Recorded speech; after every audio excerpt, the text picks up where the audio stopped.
संभव नुहे तेणु आपण मानकु मध्य एठी मु स्वागत करुच्ची आमर निमंत्रण रखी आपण माने एठी उपस्थित बारू आपण मानकु स्वागत जणाउछि। ए महाकुंभ रे 420 जन गवेषक जोग दैचंती सेमानंकर निबंध एठी उपस्थापित करुचंती संदर्भ उपस्थापित करुचंती सेमानकु मध्य मु अभिनंदन जणाउछि एवं स्वागत जणाउछि।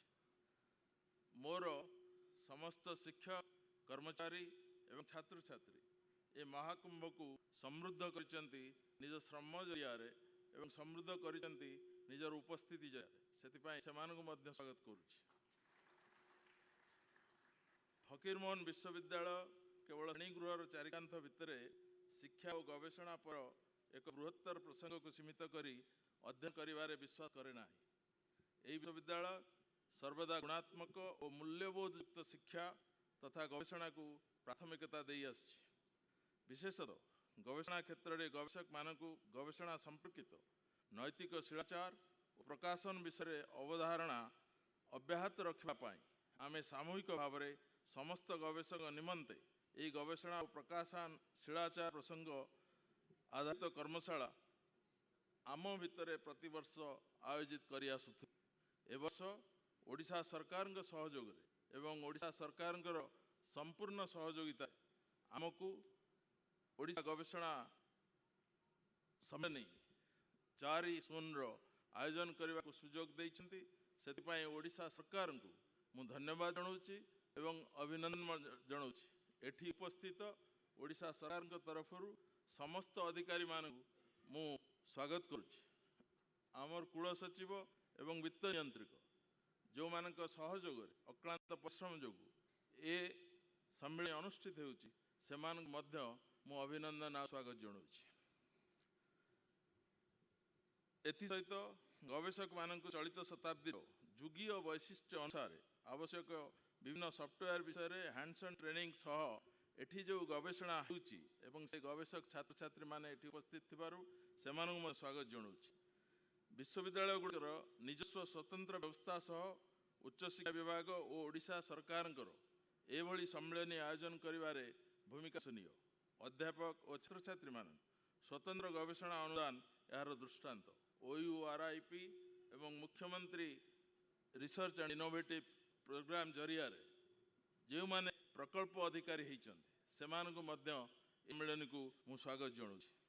अनुष्ठान पक्षागार ग्रंथागार इत्यादि आमे उन्नत अवस्था देवाई समस्त चेष्टा समस्त कुलपति ओडिशार विशेषकर राज्य सरकार अधीन थिबा कुलपति माने गवेषणा को प्रोत्साहन देवाई सतत चेष्टित सम्मेलन रे स्पष्ट देखा जाउछि।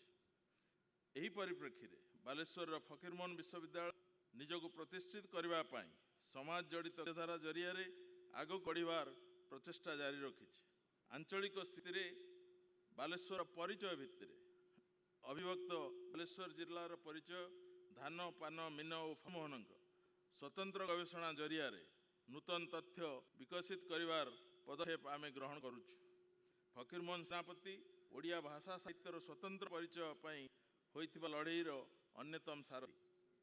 तांको नाम नामित यह विश्वविद्यालय ओडिया भाषा साहित्य गवेषणा तथा शिक्षा प्रदान क्षेत्र में स्वतंत्र स्थान ग्रहण करिछि। एबे फकीर मोहन साहित्य जरिया भाषा साहित्यर आलोचना गवेषणा और शिक्षा व्यवस्था को सुदृढ़ कर उद्यम आमे जारी रखिछु। फकीर मोहन जातीय साहित्य पुरस्कार पूर्वसूरी वक्तृतामाला पुनःशोधायन प्रकाशन और व्यासंभार आदि प्रकाशन यार स्वतंत्र निदर्शन। उत्कर्ष गवेषणा केन्द्र जरिया फकीर मोहन विश्वविद्यालय जैव विज्ञान परिवेश विज्ञान और पदार्थ विज्ञान स्वतंत्र गवेषणा आरंभ करिछि जहाँ राज्य तथा राष्ट्र महत्वपूर्ण। या छड़ा वर्तमान जातीय धान गवेषणा केन्द्र सहभागिता धान और केंद्रीय मत्स्य जल संपद अनुष्ठान सह मीन तथा आम निजस्व गवेषणा भित्तिर पान उपरे आमे गुरुत्व देउछु सेथिरे गवेषणा आरंभ करिछु। धान गवेषणा NRRI OUT एवं मीन गवेषणा सिफा सिफ्री और जेडसाई सह बुझामणा पत्र स्वाक्षर होइछि। एपरि गवेषणार मान वृद्धि दक्षिण कोरियार चुंगनाम नेशनल यूनिवर्सिटी सुनचु ह्यू यूनिवर्सिटी एवं कोंगपाक यूनिवर्सिटी सह बुझाणा पत्र स्वाक्षरित होई आंतर्जातिक गवेषणा को आमे प्रोत्साहित करूँ। गवेषणा उत्कर्ष करने एठारे आमे इनक्यूबेशन सेंटर प्रतिष्ठा करिछु एवं विभिन्न एनजीओ सह सामाजिक संपर्क को मजबूत करने सामाजिक सेवा को बढ़ावा आमे मत चुक्तिबद्ध होई। प्राकृतिक विपर्यय जता विद्युत आघात जनित विपर्ययर मुकाबला विभिन्न प्रकार पदक्षेप ग्रहण कर विषय रे आमे ए वर्ष एक प्रकल्प पाइचु पर विशेष गवेषणा संभव हो। वर्तमान सुधा सारा राज्य 16 प्रकार पान आनी स्वतंत्र बरज सह परिकार रे पान उपरे स्वतंत्र गवेषणा मध्य अंचल तथा राज्य पाई महत्व रखे। परीक्षागार क्षेत्र लैब टू लैंड एथिरे विश्वास रखी आम अनुष्ठान स्थानीय अंचल शिशु मान विद्यालयमुखी कराइबा, ग्रामीण क्रीड़ा प्रतियोगिता क्रीड़ाविद प्रस्तुत करने, स्वतंत्र परीक्षागार भविष्य गवेषक सृष्टि करने एवं ऑडियो वीडियो जरिया रे प्रशिक्षण प्रदान करी कुली और स्वावलंबी मनुष्य गढ़ापी उद्यम आरंभ करिछु। विश्वविद्यालय 2टी डाटा सेंटर प्रतिष्ठा गवेषणा कार्य को त्वरान्वित करिवारे सहायक होइछि। भारतीय पाणीपाग विभाग सह सहबंधन रे AWS प्रतिष्ठा करा जाई पाणीपाग संबंधी तथ्य ग्रहण करा जाउछि। आगामी दिन में पाणीपाग अनुध्यान और विषय स्वतंत्र गवेषणा पाणीपाग विज्ञान पाठ्यक्रम आरंभ उपरे आमे गुरुत्व दउछु। सेहीपरि सेंसाटा तरफ दैनिक जनगणना सर्वे करिवार सुयोग सृष्टि होइछि। जनगणनार डाटा संग्रह करा परवर्ती समय यार सदुपयोग करा जिबार सुबंदोबस्त कराछि। कई जणे कहूतिले गवेषणार अर्थ DA एंड TA आमे सेथिरे विश्वास करू नाही। आमे डाटा को तथ्य हिसाब रे ग्रहण करू। सेतिपई प्रकृत गवेषणा आमे प्रकृष्ट क्षेत्र तैयारी करबा उद्यम रखिछु। ओडिशार अन्य उन्नत शिक्षानुष्ठान सह कांधरे कांध मिलाई ए विश्वविद्यालय राज्य तथा देश में प्रमुख स्थान ग्रहण करने उद्यम जारी रखिछि। एसहित विश्वविद्यालय अध्ययनरत विद्यार्थी मानकर और शिक्षक मानकर दक्षता वृद्धि और कौशल विकास नूतन शिक्षा नीति अनुसार वन नेशन वन आईडी को स्वागत कला बेले कृत्रिम बौद्धिकता प्रासंगिक पाठ्यक्रम प्रचलन उपर विश्वास करुछु। आह्वान विकसित ओडिशा 2036 और विकसित भारत 2047 को आमे ग्रहण करुछु एवं राज्य तथा केंद्र सरकार का आह्वान को आमे स्वीकार करी आगो बढ़िबा को चेष्टा करुछु। एक कथा केवल फकीर मोहन विश्वविद्यालय नुहे आज गवेषणा सम्मेलन प्रमाण करुच्ची जेते विश्वविद्यालय माने एसी तांकर निजर बौद्धिकता शोकेस करिसंती समस्ते एई सब तथ्य अनुसंधान जारी करिसंती एवं गवेषणा जारी रही। मो मतरे ओडिशार कोनोसी विश्वविद्यालय राष्ट्रर कोनोसी विद्यालय ठारू पछुआ नुहे समस्ते कार्यक्रम जारी कर रखिछंती एवं मु कहिबी प्रत्येक विश्वविद्यालय भितर प्रतियोगिता आरंभ होईची सहभागिता आरंभ होईची जहाद्वारा गवेषणा रे ओडिशा आगो को बढ़िबो एथिरे मोर दिरुक्ति रहिबो नाही। मुआनको पुणी थरे समस्त को स्वागत करुच्ची। बालेश्वर नुआपाड़ी ठारे आपण माने एकत्रित थिबार प्रथमे जीवा आसबार समस्या द्वितीय रहिबार समस्या सबु सत्वे आपण माने आमर निमंत्रण रक्षा करी एठी आसी आम सहित सहयोगी तार हाथ बढ़ाई थिबार मु आपण मानको पुणी थरे स्वागत करुच्ची। धन्यवाद जनाउछि। नमस्कार। जय हिंद।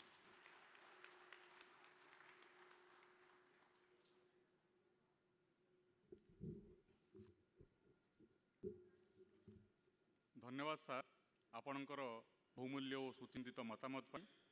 वर्तमान उन्मोचनर पर्व मु अतिथि मानक अनुरोध की सेमाने विश्वविद्यालय तरफ प्रस्तुत होइथिबा स्मरणिकार उन्मोचन करिवे एवं छात्र छात्री मानक अनुरोध सेमाने सहयोग करिवे।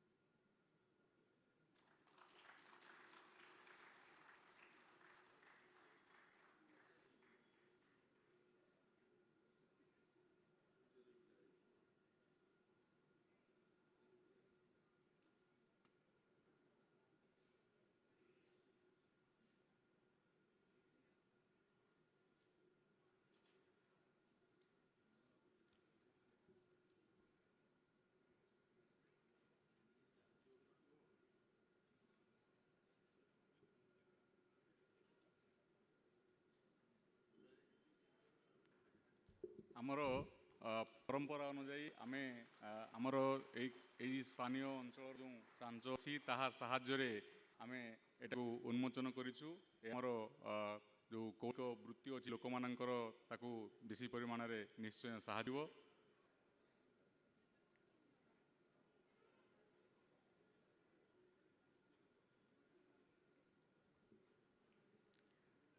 ଧନ୍ୟବାଦ। ବର୍ତ୍ତମାନ ମୁଁ ଆମର ସମ୍ମାନନୀୟ କୁଳପତି ପ୍ରଫେସର ସନ୍ତୋଷ କୁମାର ତ୍ରିପାଠୀ ମହୋଦୟଙ୍କୁ ଅନୁରୋଧ କରିବି ସେ ସମ୍ମାନନୀୟ ପ୍ରଫେସର କ୍ଷିତିଭୂଷଣ ଦାସ ମହୋଦୟଙ୍କୁ ଉପହାର ଦେଇ ସମ୍ବର୍ଦ୍ଧନା ପ୍ରଦାନ କରିବା ହେବେ।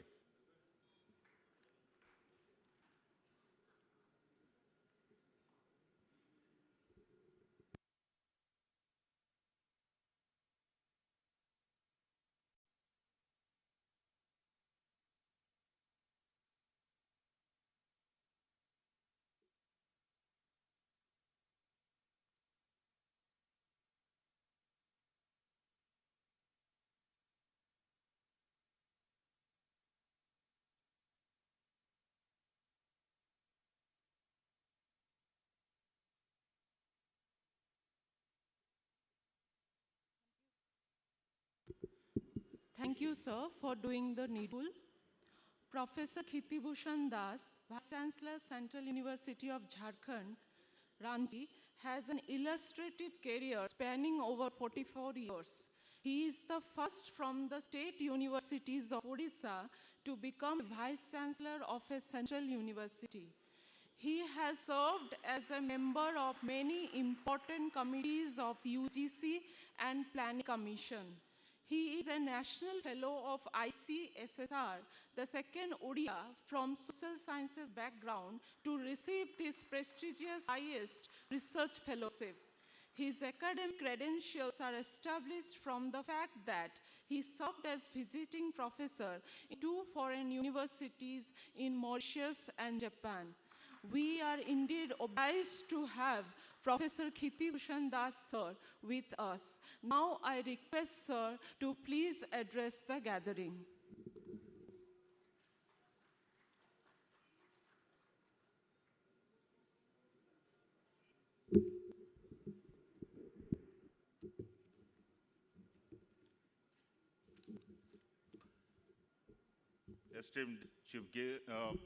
Esteemed Vice Chancellor of Fakir Mohan University, Professor Santosh Kumar Tripathi ji,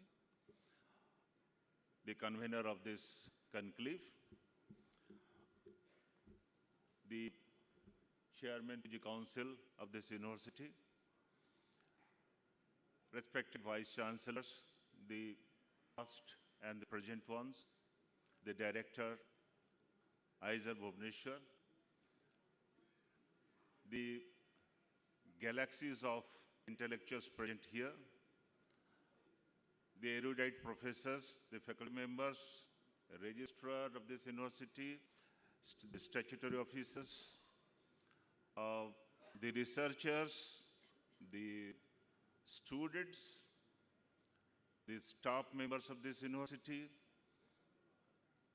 the members of Council of Higher Education, Government of Odisha, dignitaries which are invited to this conclave here. First, I would like to clap for the fantastic Odia, what Professor Santosh Tripathi spoke about that. Indeed, I envy, when I heard him speaking in Odia, I tried, but I failed many a times. I failed many a times, I must confess it. The way he spoke, I think probably, sort of language. I tried to speak in Odia, also in Hindi, because I have to speak in Hindi, because where in the morning itself telling someone, that is such a place, if I speak in English, probably there will be no clapping. Nobody will listen to that one. You have to speak, you are bound to speak in Hindi, and I think probably I developed certain sort of proficiency in speaking in Hindi. That's okay, but thanks to him. And thanks I would like to give to the Department of Education, Council of Higher Education, and FM University for organizing such such fantastic gathering of intellectuals and researchers for a deliberation of, discussion of how to comply to the aspirations of this country, and also, of course, this state. The aspiration that I come to you later on, but when I entered into the campus in the evening yesterday, I think the environment, the milieu, the and there was enthusiasm everywhere.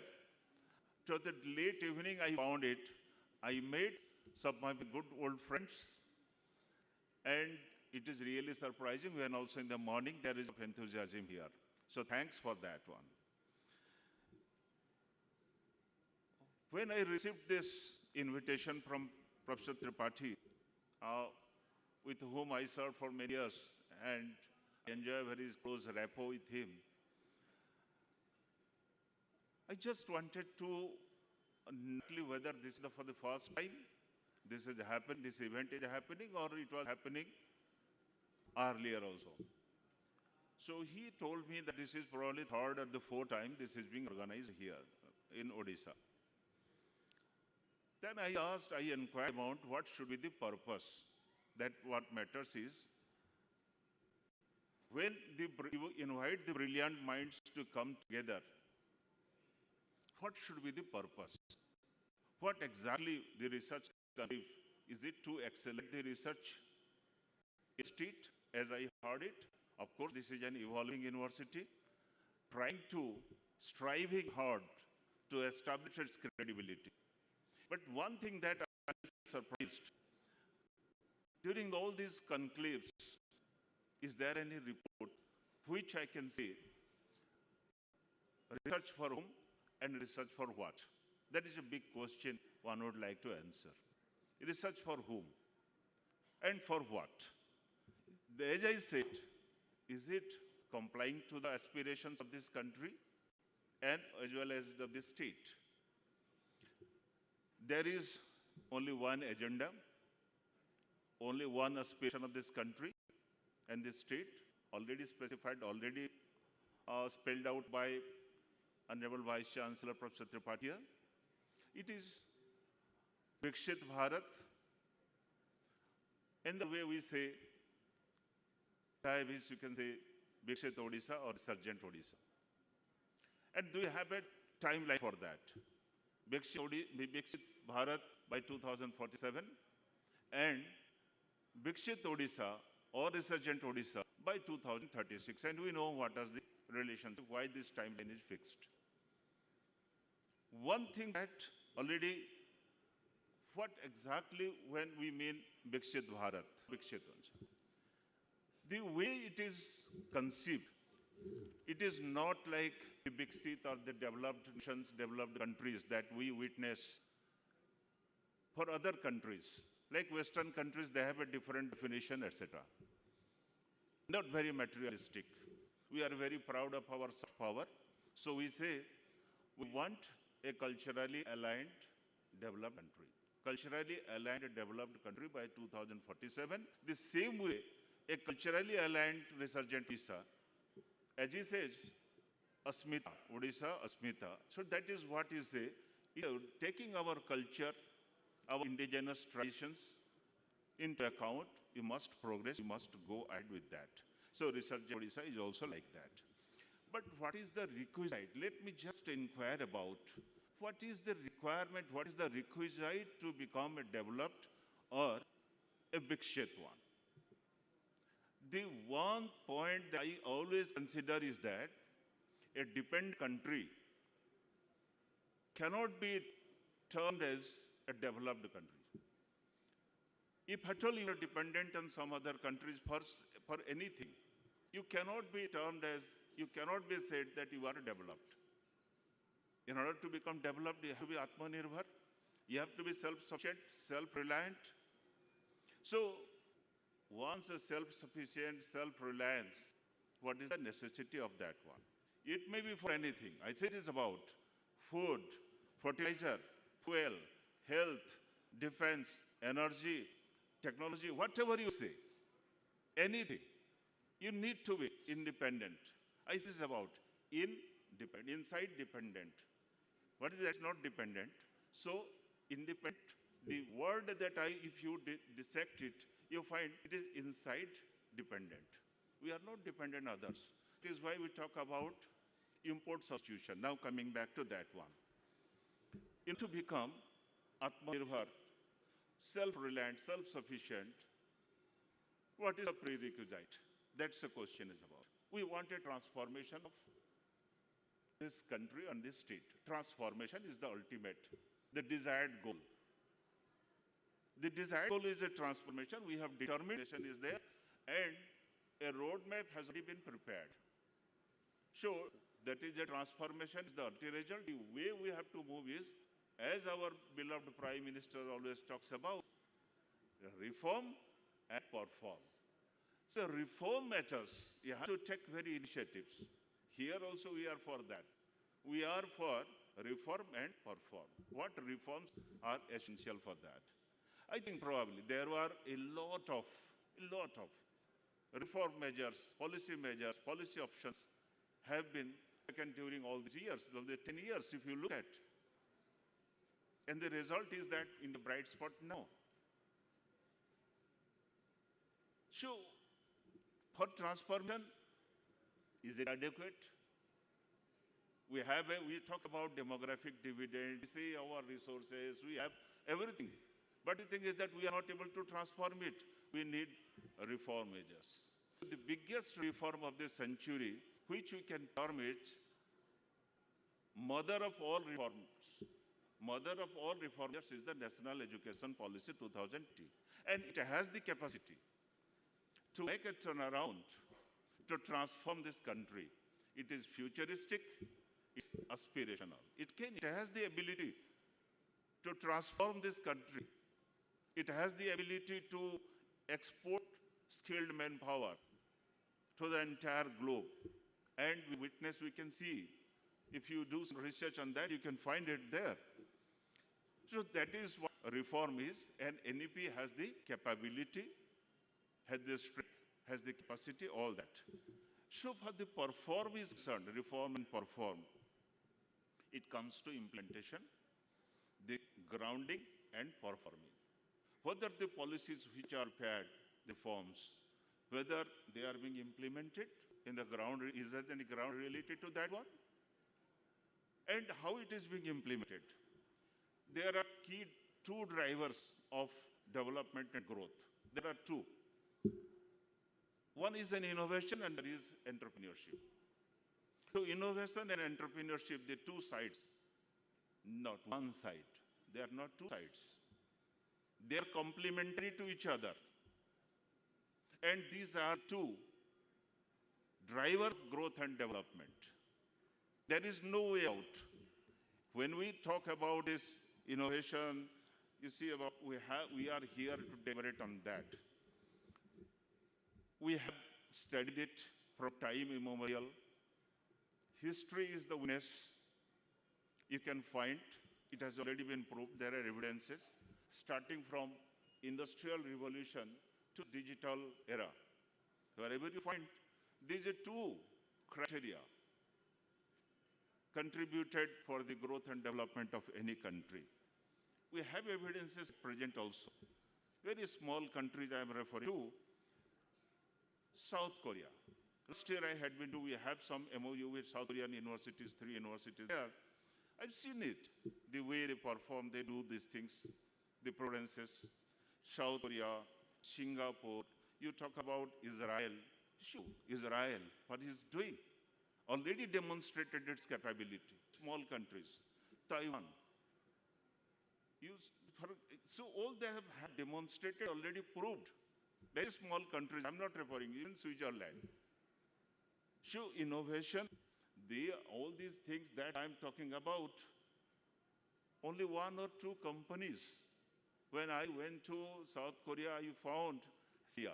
Now Samsung India is giving us 1 crore rupee to our university to teach Hindi and culture to their scholars, so per annum they are going to pay us 1 crore rupees because they have a lot of huge investment in India.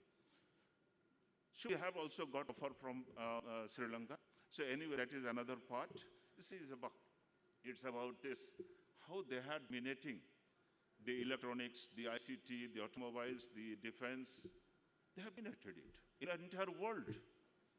And if you look at that, not history alone, how it is becoming very important when you look at 1993, it was accentuated. The same thing happened is that in 1993, we must have remembered the Dunkel proposal, which was later on became WTO. It has got three components: TRIPS, TRIMS, and GATS. The most important, we are here to discuss about the trade-related intellectual property rights, which talks about this patents, copyrights, geographic indication, sui generis, and many more. Whatever we eat, whatever we consume, everything.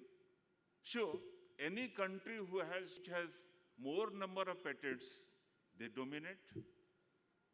So, what you find, economic subjugation, economic sovereignty is in danger. There is enough bullying tactics by all these players.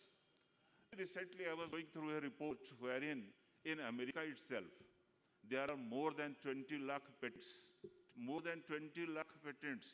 developed over 2 centuries. And you find that in almost every sector that is there, in almost every sector. So what is that dominance world economy? For everything that you consume, it may be food, fertilizer, anything that you consume, you have to pay royalty for that. Unless you find out an alternative, you find out your own, that is one. So look, what is that one? That is again coming back to dependency. So dependency is on everything. For a technology also is dependency. For anything, for defense, there is dependency. Can a dependent country, again coming back to that question, can a dependent country be termed as a developed one? Certainly not. That is number one. Another aspect, why this conclave? What is the intent? This is agenda. But what is the intent of this conclave? If you look at that, one thing that research conclave. You know, it's about when we talk about development, always we use a word that is a prefix, research. Research with a suffix development. So that means development is always guided, supplemented by research. That is what we say, research and development. Then again, that can be linked to entrepreneurship, which is startups. Then the result, fantastic. What I say is about, look at Foxconn, let's say Hyundai, let's say Samsung. All the rest, there are many companies. That is where the startups number, we say how many unicorns we have, how many startups. Only day before yesterday, there was a report that Tamil Nadu topped the list with filing patents and with the startups. So, some instances you can say that is there, but how innovation is a product of research. So how it contributes to the growth development of a country?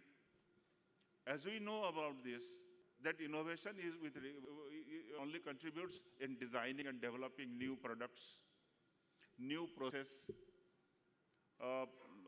new services, new technology, maybe some alternative technology, maybe for cost effectiveness, changing the composition, the ingredients of a product. So that is what an innovation is. Our idea is that one. But the most important part is that innovation has all the capability to prescribe a shift in our economy. Suppose we talk about this. It's a resource curse. Resource curse. It says I am referring to Professor Joseph Stiglitz, 1993, he got the Nobel Prize for this writing that is a resource curse. It's a fact, he is a professor of Columbia University, but he writes that any country which is full of resources, they are poor. For what? and why they are poor. He has studied enough about the African countries and the rest of the countries the same way. Jharkhand, Odisha, full of resources, but we are poor. We say this about our resources. We are rich by resources, poor people are here. And we have been telling it from my childhood, we have been telling it, and there is no solution to this now. So that is another question is about coming back to, since 2014, we listen to thing that is a competitive federalism. One word.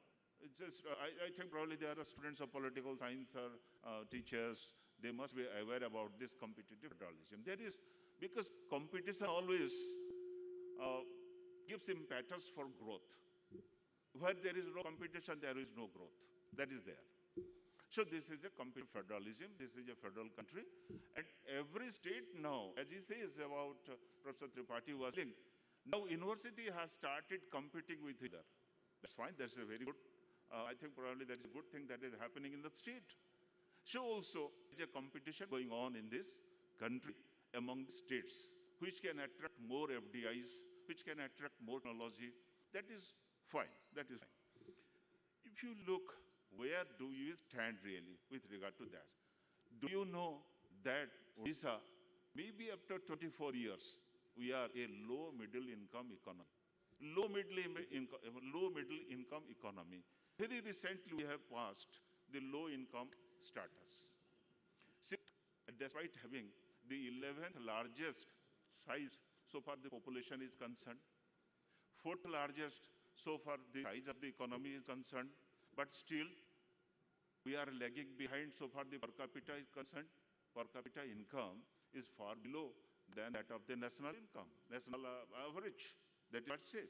So we have to go, miles to go. We have to move very fast.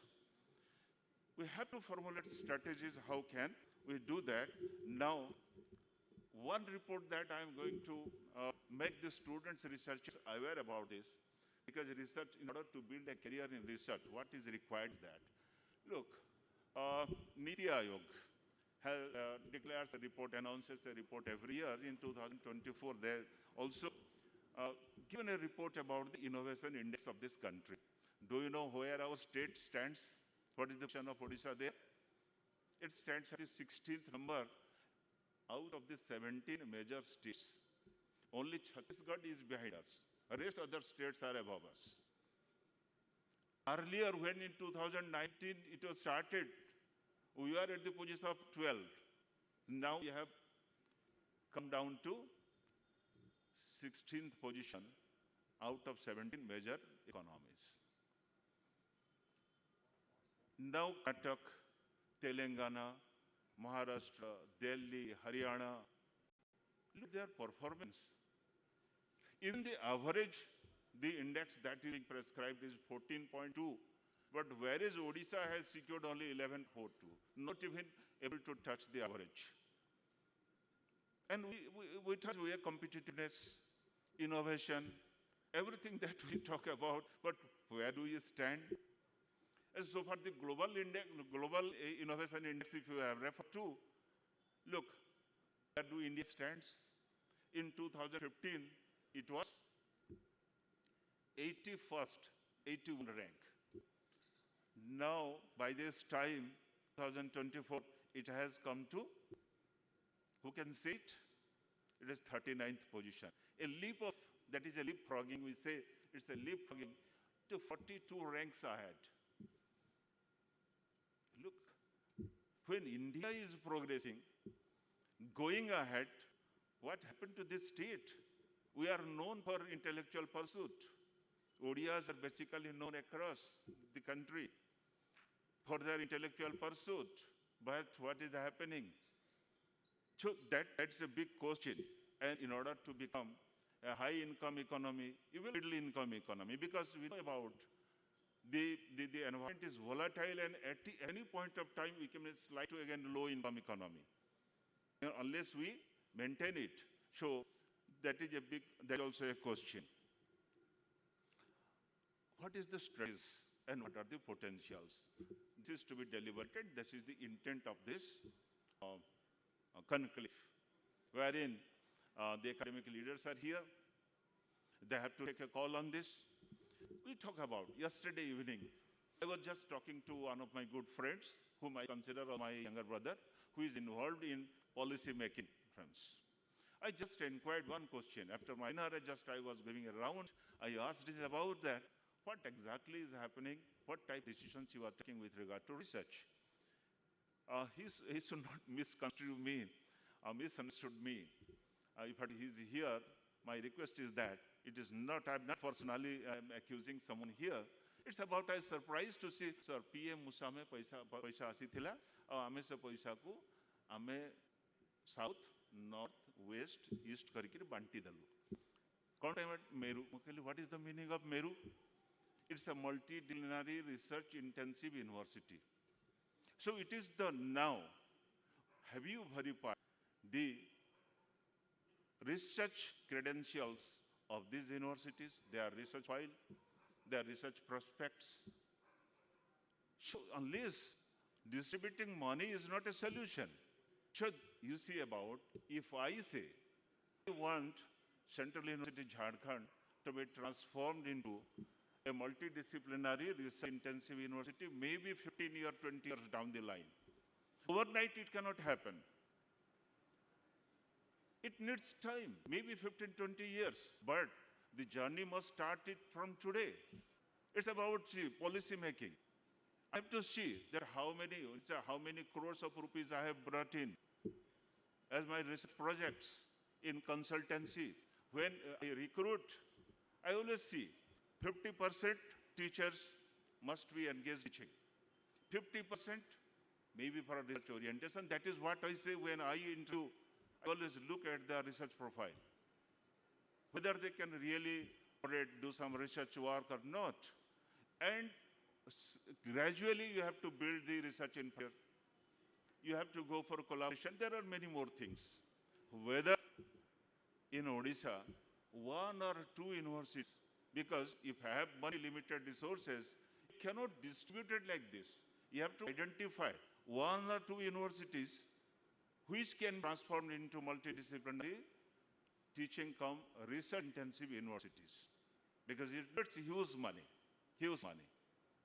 And for that, have you really decided it? Whether the policymakers, any policymaker in academics, are they involved in? Do you understand what are the criteria, what Meru requires? When other states will have a Meru, where will be Meru? I mean, it's about research in universities. We have. See, for example, I tell you, it requires how many research professors engaged, how many mentors, Bhadagar awardee, Infosys awardee, ICSS National Fellows, ICHR, ICPR, are they engaged? So their engagement is also very essential. Engagement with the institutions, that is also essential. Have you planned it? Have you strategized this? No way. I think probably that is there. Samantha Chandrasekhar Award also, many people here, whether they are invited here, I do not have it. I see is about, during my last 2 months back, I was in America. I just went around some universities. I surprised to see their laboratories there, the way they are working, the dedication, the commitment of the research professors there. What sort of laboratories they have developed? So that is what is my concern, is that this postdoctoral research flows, whether how many of are there, so that also you have to see the opportunities. Now, another aspect is that we have been listening it, and we also aware about 2024 budget, about the scheme of Anusandhan Research Foundation, National Research Foundation that has been set up. We know the merits, but have you analyzed in the state level what are the opportunities and how we will harness these opportunities? Have you identified where you fit in? And accordingly, we must, which are required, that is training, skilling. There are many priority areas of the government. Example I'll tell you, quantum mission. Very good professors, those who are leading in the country are ODIAs. Quantum mission. You talk about the semiconductor. Odisha is doing, of course, good work in that. In defense, so far the drone is concerned, so that is there. Space sector, energy. I told you 17 goals of sustainable development goals. Do they not research areas? I talk about, and I surprise in Odisha, you see, Odisha is today's Odisha's economic strength, if you look at, because of our geologic strength. Whatever we have on this below the earth, our mines, minerals, etc. Because of that, maybe wrong use of that or rightful use of that one. We have achieved this one because of that. But we are very equally strong in our geography. You look at the water resources we have, the agriculture, the forest, the coastline. There are many more things we have to offer. We have number of ports. Once there is a convergence of this geology and geography, we can emerge as a economic superpower. So whether we have an dedicated economic corridor from those areas to bring in, question is that. So we are searching for that. Now, while taking the breakfast, that is being discussed, two persons were discussing about the resources. The money is not available. I think about Madhumita, my batchmate, is sitting here, and when we are appearing for this VC's petition, once she told me about that, if I become a vice chancellor, I will develop laboratories through these projects, sponsored projects. That's a very fantastic, that's a very good idea. But the late projects come, then only you will be able to develop the laboratories. So that is what projects. And do you really appreciate, as a vice chancellor, I ask this question to my fellow vice chancellors here. I always say to my faculty members when they get, अरे ये मत सोचो कि भाई मैं जो बाहर बैठा हूँ कि मेरे इर्द गिर्द जो घूम रहे हैं यहाँ पर सारी यूनिवर्सिटीज के काम कर रहे हैं, दिख रहे हैं हर जगह, VC के सामने आती ही नहीं है, और जो दिख रहे हैं वही और जो दिख नहीं है वही. कितना ज्यादा अभी बताओ कि यूनिवर्सिटी बनाने के किसके पास कौन जिम्मेदार है भाई? यही. और जो नहीं दिख रहे हैं वहां पर, they are sitting in the laboratories, they are working. Their contributions should not be neglected. वो ताकि ही हमको देखिବାକୁ पड़िबो जे जो माने रिसर्च करूचंती, जो माने से involve होचंती, they are equally important for us, equally important for this university, more important for this. बाकी ये जो काम खट मुंडेकिरी हो बा मुंड खटेकिरी हो काम गोटे अच्छी मुंड खट मुंडेकिरी ये भलिया काम करिया बहुत लोक अच्छे सेगुड़ा को भी इम्पोर्टेंट, एटा भी इम्पोर्टेंट. एठी सीट पकेकिरी एको ऑर्गेनाइज करबा important. I will say this is internship, of course, to become a vice chancellor or become somewhere. Unless you do this one, you can't. See, capital expenditure, that is our resources. But one thing that very honestly I tell you about the culture. At looking at the Devi Babu, I see as a Rama Devi, these colleges which are converted to universities, what exactly has happened there? There is a lack of culture. So the university culture is different. Research orientation is missing hugely from there. You don't find it there. Even 10 years, 15 years have already passed. But you don't find it there. So that is also there. And one thing should not be construed. You see, there is a PhD work and there is a project work. The rules are different. The rules are different. PhD, the regulations are defined by UGC, and to my surprise, Santosh Abu is here. I will not hesitate to speak that many universities have violated the UGC regulation in the state, because I was the chairperson of the committee. I received the complaint, and how it was violated, I communicated with some of our vice chancellor here. The problem is that. So, PhD on that. But more importantly is that, after that the projects, whether project management capability has been developed, policy has been formulated, it is not there. One is that ideas generation. So what exactly we have done is, we have formed a virtual research and discussion forum for crowdsourcing of ideas on one topic. What can be the topic? So crowdsourcing of ideas is also an important aspect, because research is a thinking one. Unless we have a thought leaders in the campus, we must give space and facilities for that one. And so far the recognition and the rewards are concerned, one thing that I always speak about research is cooperation in spirit, collaboration in action, combination of ideas for co-creation and mutualism. That is important, that is the mantra. And research has become nowadays interdisciplinary or multidisciplinary, so you should also start a center for facilitating this interdisciplinary. When we talk as a student of business, when we talk about, say, this is a fintech, we talk about logistics. So enough IT application is there, so it becomes interdisciplinary. So universities need to do that one. There are a lot of deliberation, and this is a very good platform.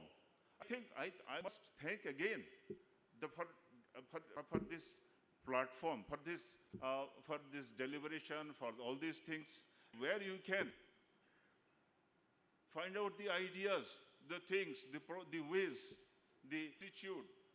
See, I see it about that. You must have heard about IMPRESS, the Impactful Policy Research, introduced by ICSSR. I was in the review committee, I was taking interviews. I found from public universities, the proposals were very less. From Odisha also very less. And for this private universities, I found a lot of proposals have come. Milila, no milila, gote olga kotha. Apply bhi karunahanti loko. Surprise. तो ये जिनटा को मध्य गोटे address हवा दरकार compulsory आप करिवो नहले हबो नै केते डीएसटी फर्स्ट रु आसिला कोन आसिला it must be reviewed every month and there should be a task on this so thank you very much for inviting me I took a lot of time of yours because this is an irresistible offer. I see this is an irresistible offer. So coming to this one, thank you very much. Thank you.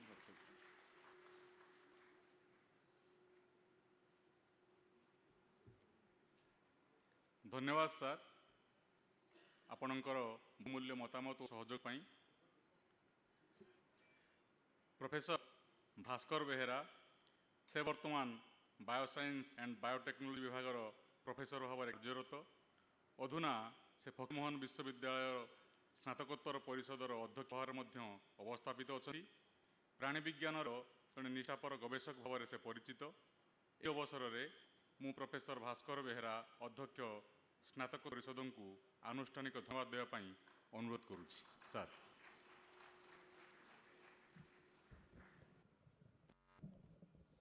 समस्त को मोर नमस्कार, शुभ सकाळ।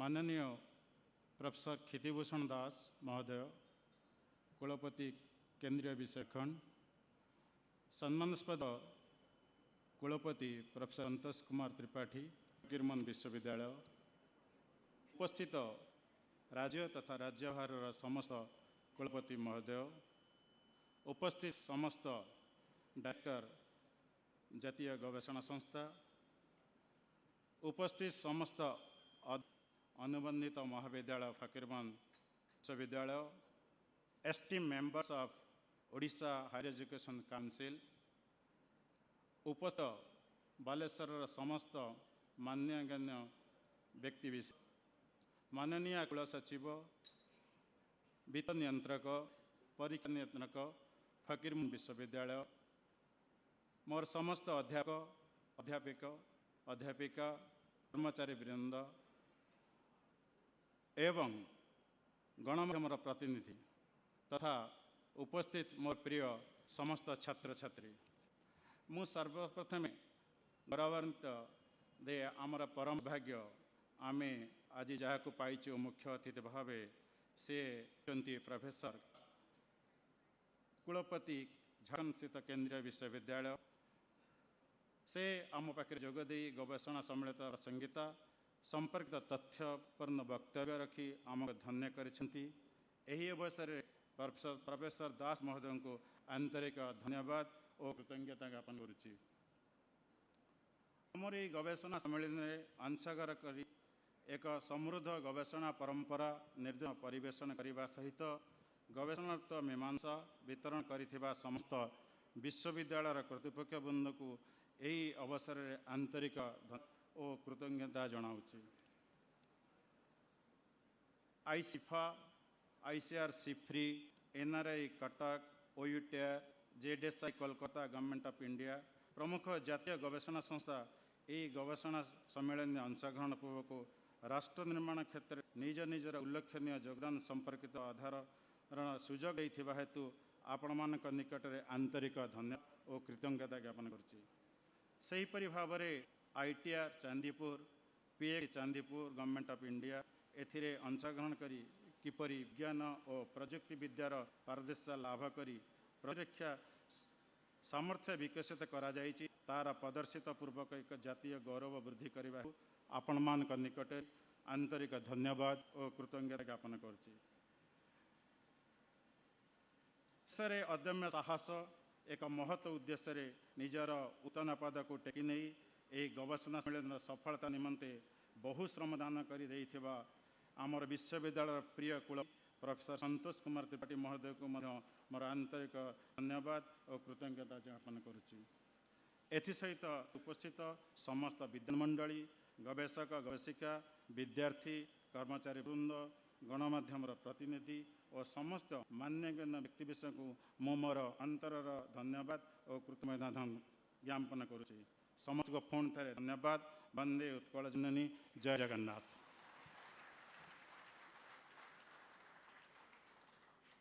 वर्तमान एठारे उपस्थित समस्त को अनुरोध करुच्ची दंडायमान पूर्वक ओडिशार जातीय संगीत को सम्मान प्रदर्शन करबा हेबे।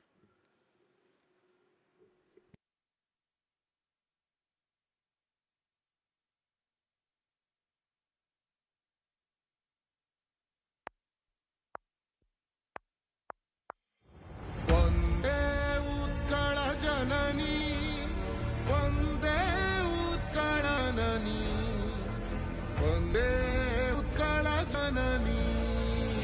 चारु भाषामयी, चारु भाषामयी, जननी जननी जननी।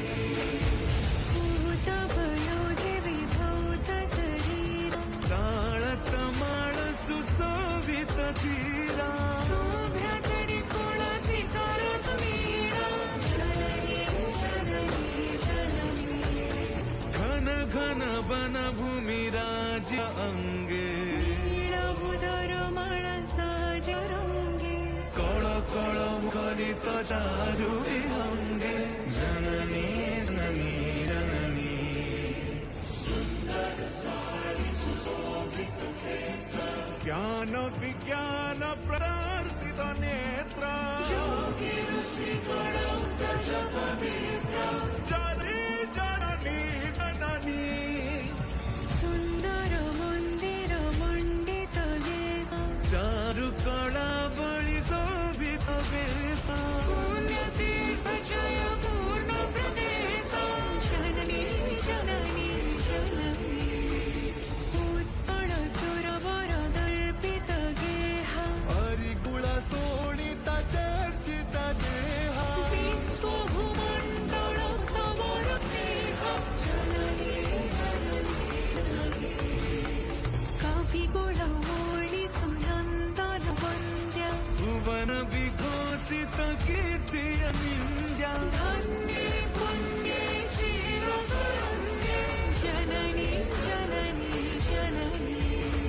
वंदे उत्कल जननी, वंदे उत्कल जननी, वंदे उत्कल जननी, वंदे उत्कल जननी।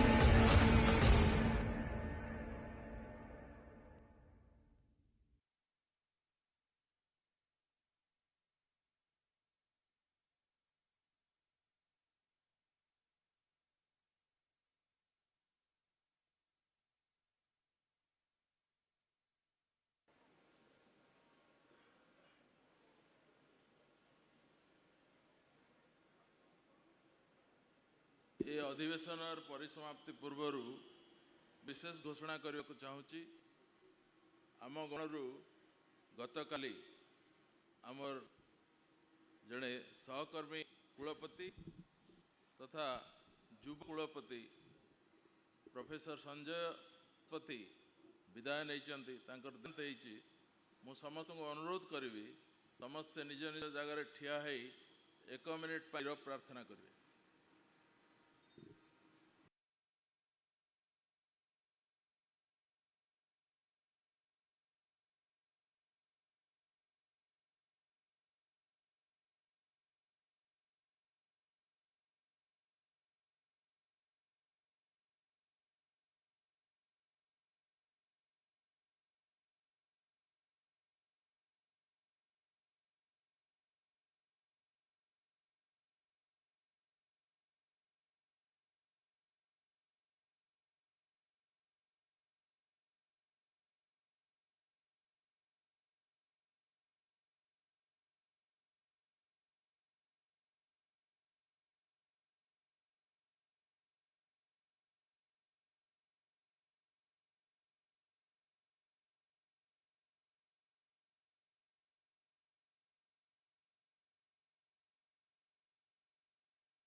सभार परिसमाप्त घोषणा करिया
I request all to please settle down in their respective seats.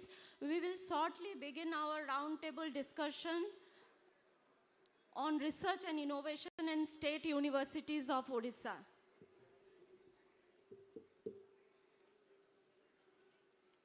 Once again, I request all to please settle down in their respective seats. We will shortly begin our roundtable discussion.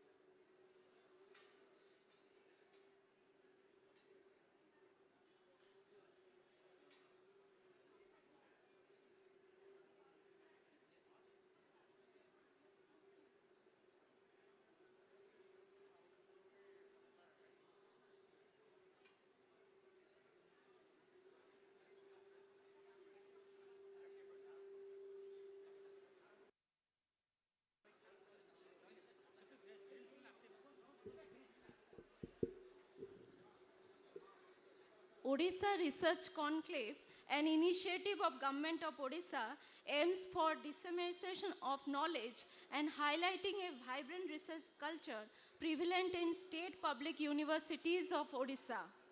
For this, we have with us esteemed Vice Chancellor Sirs and Madam for the roundtable discussion 1 on research and innovation in state universities of Odisha.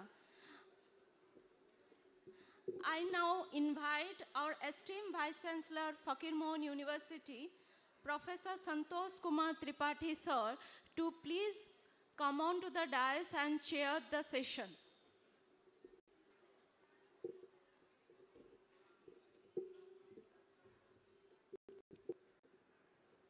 I request sir to please grace the dais.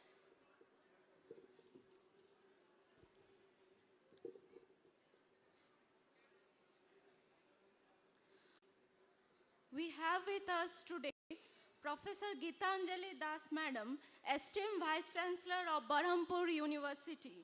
She has authored 3 books and more than 40 articles in different national and international journals and is working in the field of contemporary political theory and gender studies. I invite esteemed Vice Chancellor Madam Professor Geetanjali Das to grace the dais.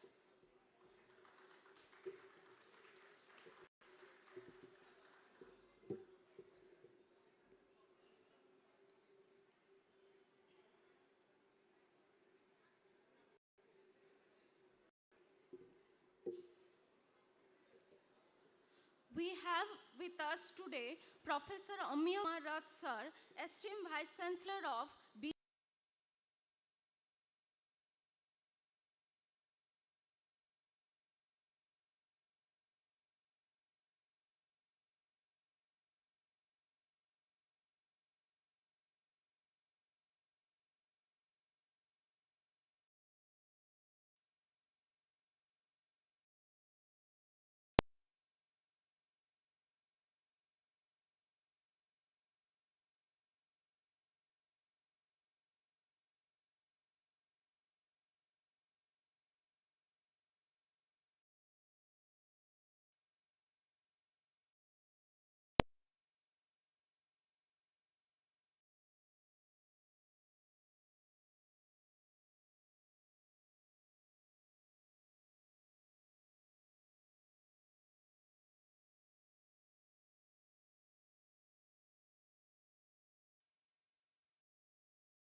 Madhusudan Law University, Cuttack, who is a renowned legal scholar with over 30 years of academic excellence. He has accomplished 3 books and 50 plus research papers. He has served as Dean and Chairman at Himachal Pradesh University. I request Sir to please grace the dais. We have with us Professor Devi Prasad Mishra Sir, esteemed Vice Chancellor of Bikram Dev University, Jaipur, Odisha. Professor Mishra has authored 12 books, published more than 130 research papers, and holds 4 patents. His international academic assignments include visit to Vietnam, Thailand, Sri Lanka, and Nepal. I request Sir to please grace the dais.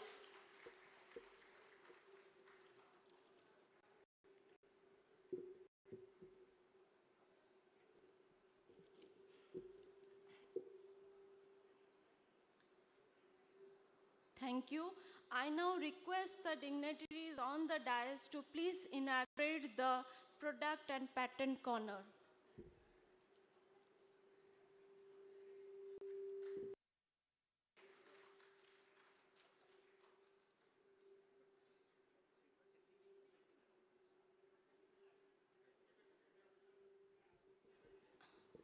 The product and patent corner is just in front of this pandal, and we are just inaugurating the foundational stone over here.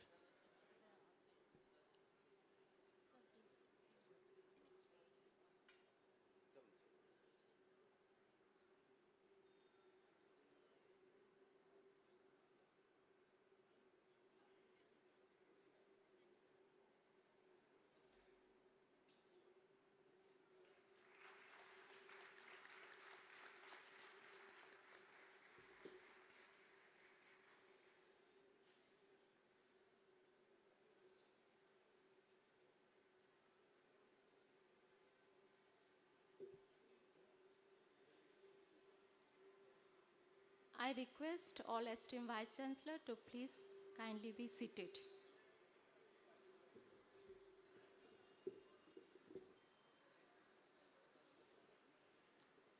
I now request Professor Santosh Kumar Tripathi Sir, esteemed Vice Chancellor, Fakir Mohan University, to chair the session and carry forward. Thank you, sir.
Esteemed Vice Chancellors on the dais, my heartfelt pranam at the lotus feet of Lord of Land, Sri Jagannath. Jai Jagannath. I extend a very warm welcome to all of you gathered here for this momentous occasion of ORC 2024, which marks a significant step forward in the collective pursuit of knowledge, innovation, and excellence in research. This year, we are not just gathering to share research findings, but to celebrate the rich and diverse legacy of knowledge that Odisha and indeed India has contributed to the world. As we gather in the land of ancient wisdom, it is only fitting to begin with a reflection on the foundations of education in ancient India. The Vedic age, which forms the bedrock of our civilization, established a robust system of education that was based on experiential learning, debate, and dialogue. The Gurukula tradition of Indian knowledge system, where knowledge was transmitted orally, nurtured critical thinking and an insatiable curiosity. This ancient educational framework was deeply interconnected with nature, science, mathematics, and philosophy. Puspagiri University, also known as Puspagiri Mahavihar, is another key ancient educational institution linked to Odisha. Located in the present day of Kenduli, it was a significant center of Buddhist learning, often considered one of the most prominent ancient universities to the region during the early medieval period. The Vedic scholars not only contributed to spiritual knowledge, but were pioneers in the fields of astronomy, mathematics, medicine, and making invaluable contributions to the world's intellectual heritage. It was in this context that the seeds of scientific temper, inquiry, and rationality were disseminated. Principles that continue to inspire our research community today are based on these. As we stand in the heart of Odisha, we are reminded of the unparalleled cultural and spiritual heritage that this land offers. Odisha, the land of Lord Jagannath, has long been a center of learning, art, and culture. The Jagannath temple in Puri, one of the Char Dham pilgrimage sites, is not just a religious hub but also a symbol of knowledge and unity, drawing scholars and seekers from all over the world. This vibrant culture of intellectual and spiritual engagement has fostered an environment where arts, science, and philosophy flourished side by side. Odisha's ancient temples, architectural marvels, and inscriptions engaged with the world of. As we move forward in time, it is essential to recognize the pivotal role played by the kings of Odisha in promoting education during the British era. While colonial rule brought many challenges, it also saw the rise of several progressive leaders who understood the importance of academic advancement. The rulers of Odisha, such as Maharajas of Mayurbhanj, Kanika, Parlakhemandi, Bamda, and other princely states, were not only patrons of arts and culture, but also played a crucial role in establishing schools, supporting scholars, and laying the groundwork for academic institutions. The scientific temperament of ancient Odisha is reflected in its monumental achievements in fields such as architecture, metallurgy, and astronomy. It is here in Odisha where the Kalinga War's aftermath inspired Emperor Ashoka's transformation into a patron of knowledge and scientific inquiry. Odisha's contribution to the field of metallurgy, maritime history, tie and dye, handlooms, handicrafts, etc., which stands as a testament to advanced working techniques and knowledge, is still admired for its durability and engineering precision. Konark, the epitome of architecture, shows the rich history of Odisha. Like unappalled literature and their creators, Odisha has been home of some of the most brilliant minds in STEM. In modern times, Odisha has produced some of India's brightest scientific minds. Speaking of scientific brilliance, it is impossible not to acknowledge the legacy of one of Odisha's greatest scientists, Sir Samanta Chandrasekhar, was a renowned 19th century scholar and polymath from Odisha, best known for his contributions to various fields including mathematics, astronomy, and philosophy. He was instrumental in promoting modern education and science in Odisha during a time when colonial influences were strong. His work in mathematics and his advocacy for education laid the foundation for scientific thinking in the region. In contemporary times, scientists from Odisha have made remarkable contributions in diverse fields. Notable figures include Professor Pranakrishna Parija, Professor Gopinath Pranigrahi, Professor Trilochan Pradhan, who continue to inspire future generations of researchers. It is also a point of pride for us that several prominent scientists from Odisha have been recognized at the national and international level for their outstanding contributions to research. The Santi Swarup Bhatnagar Award, one of the most prestigious scientific awards in India, has been conferred upon several distinguished researchers from Odisha. These awardees are a shining example of the caliber of talent our state has produced and serves as a reminder that Odisha continues to make remarkable contributions to the scientific community. Professor Yushi Mahanti, present over here, is one among these scientists. Many more are there to receive Samanta Chandrasekhar Award also, which is one of the highest awards offered by our state government. As we look towards the future, the Odisha State Research Conclave 24 is an important event that aligns perfectly with the vision of India's National Education Policy 2020 and the larger state and national objective of achieving Vikasit Odisha by 2036 and Vikasit Bharat by 2047. Vikasit Bharat 2047 envisions India as a developed nation by its centenary of independence. It aims for economic prosperity, technological advancement, sustainable development, inclusive growth, and global leadership, empowering citizens through education, innovation, and a robust democratic framework. Whereas NEP 2020 emphasizes the need for a holistic, interdisciplinary approach to education that fosters critical thinking, innovation, and a scientific temper. The above all goals that resonate deeply with the aspirations of this conclave ORC 2024. The research and academic communities play an important role in realizing these ambitious goals through the encouragement of research excellence, interdisciplinary collaboration, and fostering of a spirit of inquiry.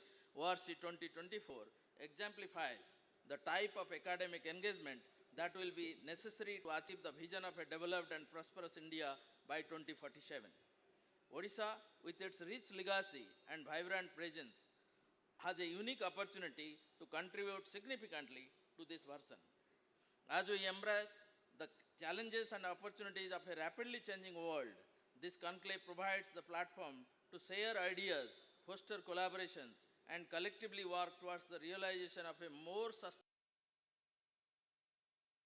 advanced Odisha as well as India. ORC 40 is reached by 420 posters presented by OURIP project holders, Mukhyamantri Research and Innovative Fellows, research scholars, and students here at Fakir Mohan University. Showcasing state universities are Utkal, Barampur, Sambalpur, Fakir Mohan, Maharaja Sri Ramchandra Bhanjadev, Revansa, Dharanidhar, Gangadhar Meher, Manikeshwari, Rajendra Ramadevi, Sri Jagannath Sanskrit, OUTR. We are happy to receive them here. Our partner institutes and universities displaying their product and achievements are OUT, ZSI, SIFA, SIFRI, NRRI. We are thankful to them. Our international partners, as I told earlier, Chungnam National University, Sunchung Heung University, and Kyongpak University of South Korea have cooperated with us to showcase their researches. We are proud of our local partner, DRDO, PXC and ITR for showcasing their products here. This ORC is a mix of local and global flavor. We have till now identified 350 eminent ODIA researchers. This is very important. We have tried our best to find out the eminent ODIA researchers working in India and abroad and displayed their area and place of research in this conclave, of which 70 are from abroad. As a part of Vocal for Local, we have started working on Dhan, Pan, Mina, and many more from observations.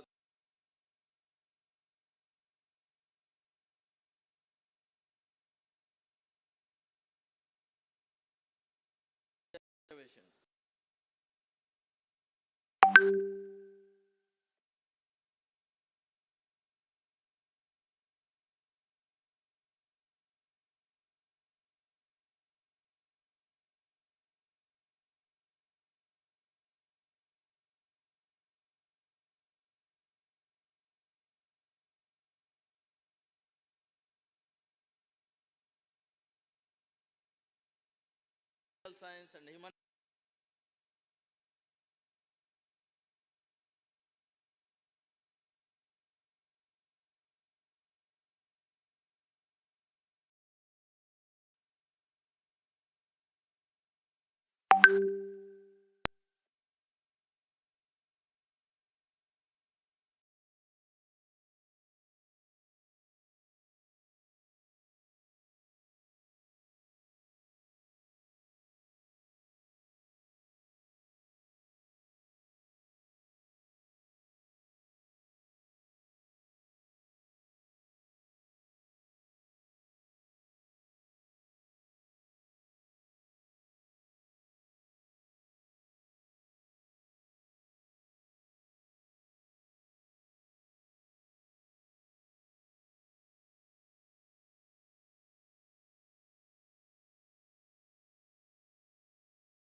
global academic, and I always say that let us go together to grow together. Thank you, and I wish all a productive and inspiring experience at ORC 2024 in Fakir Mohan University, Baleswar. Bande Utkal Janani, Jai Hind.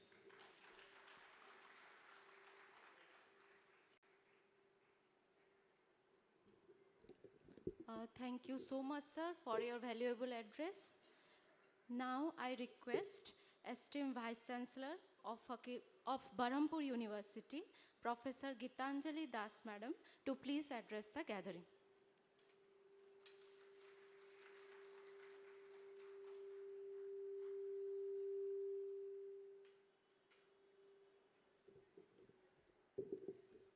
Esteemed Vice Chancellor, Fakir Mohan University, Professor Santosh Kumar Tripathi, fellow panelists sitting on the dais, our chief guest on this occasion, Professor K.B. Das, all distinguished academicians, directors of different national institutes sitting in front of me, all jury members, faculty members, researchers, project PIs, and scholars, students, members from media, invited guests.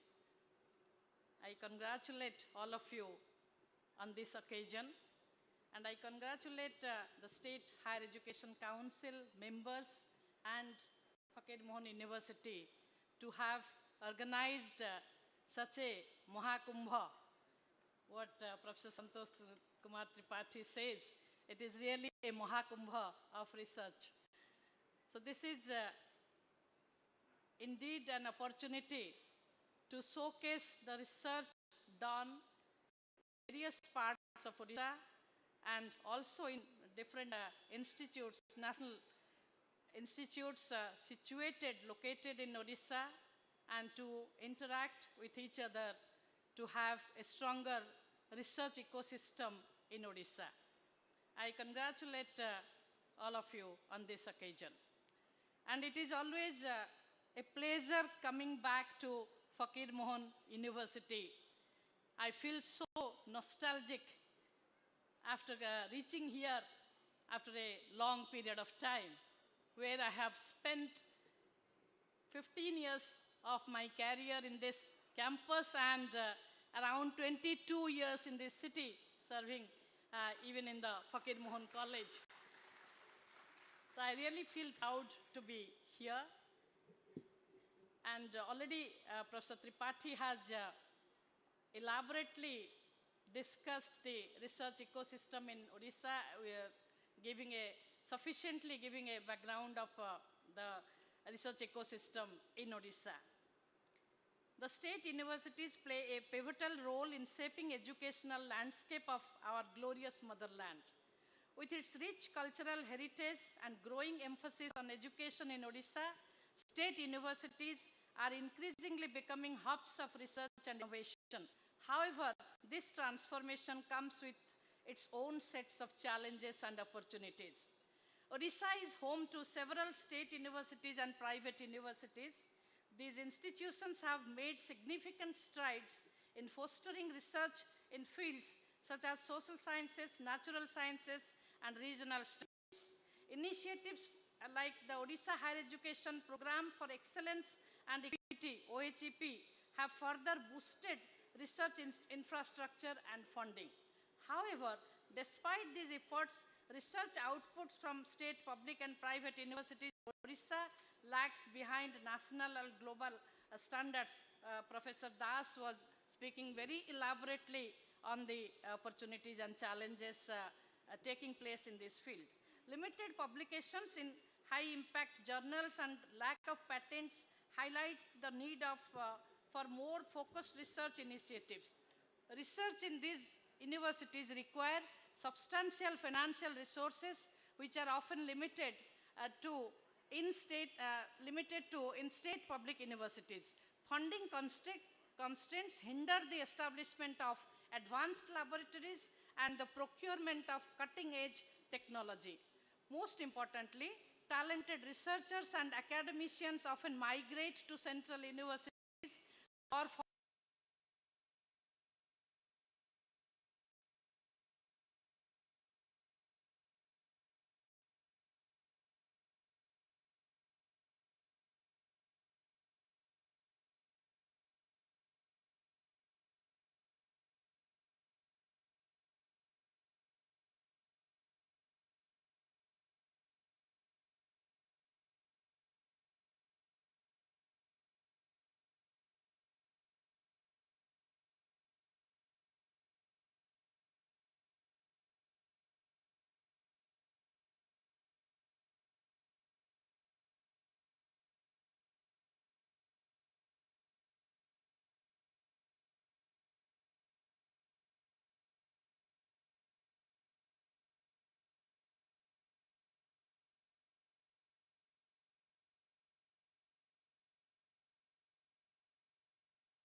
address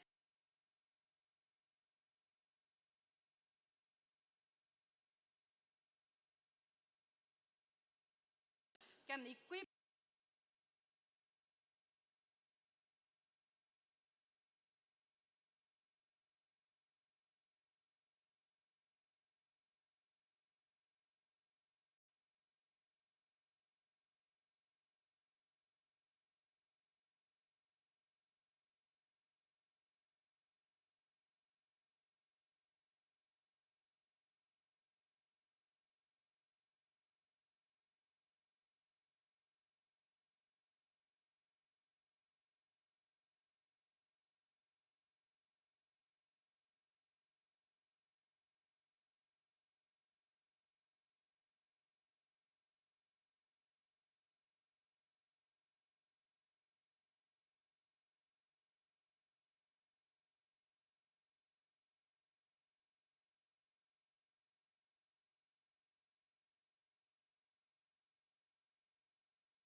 monetary benefits and treatment of diabetes.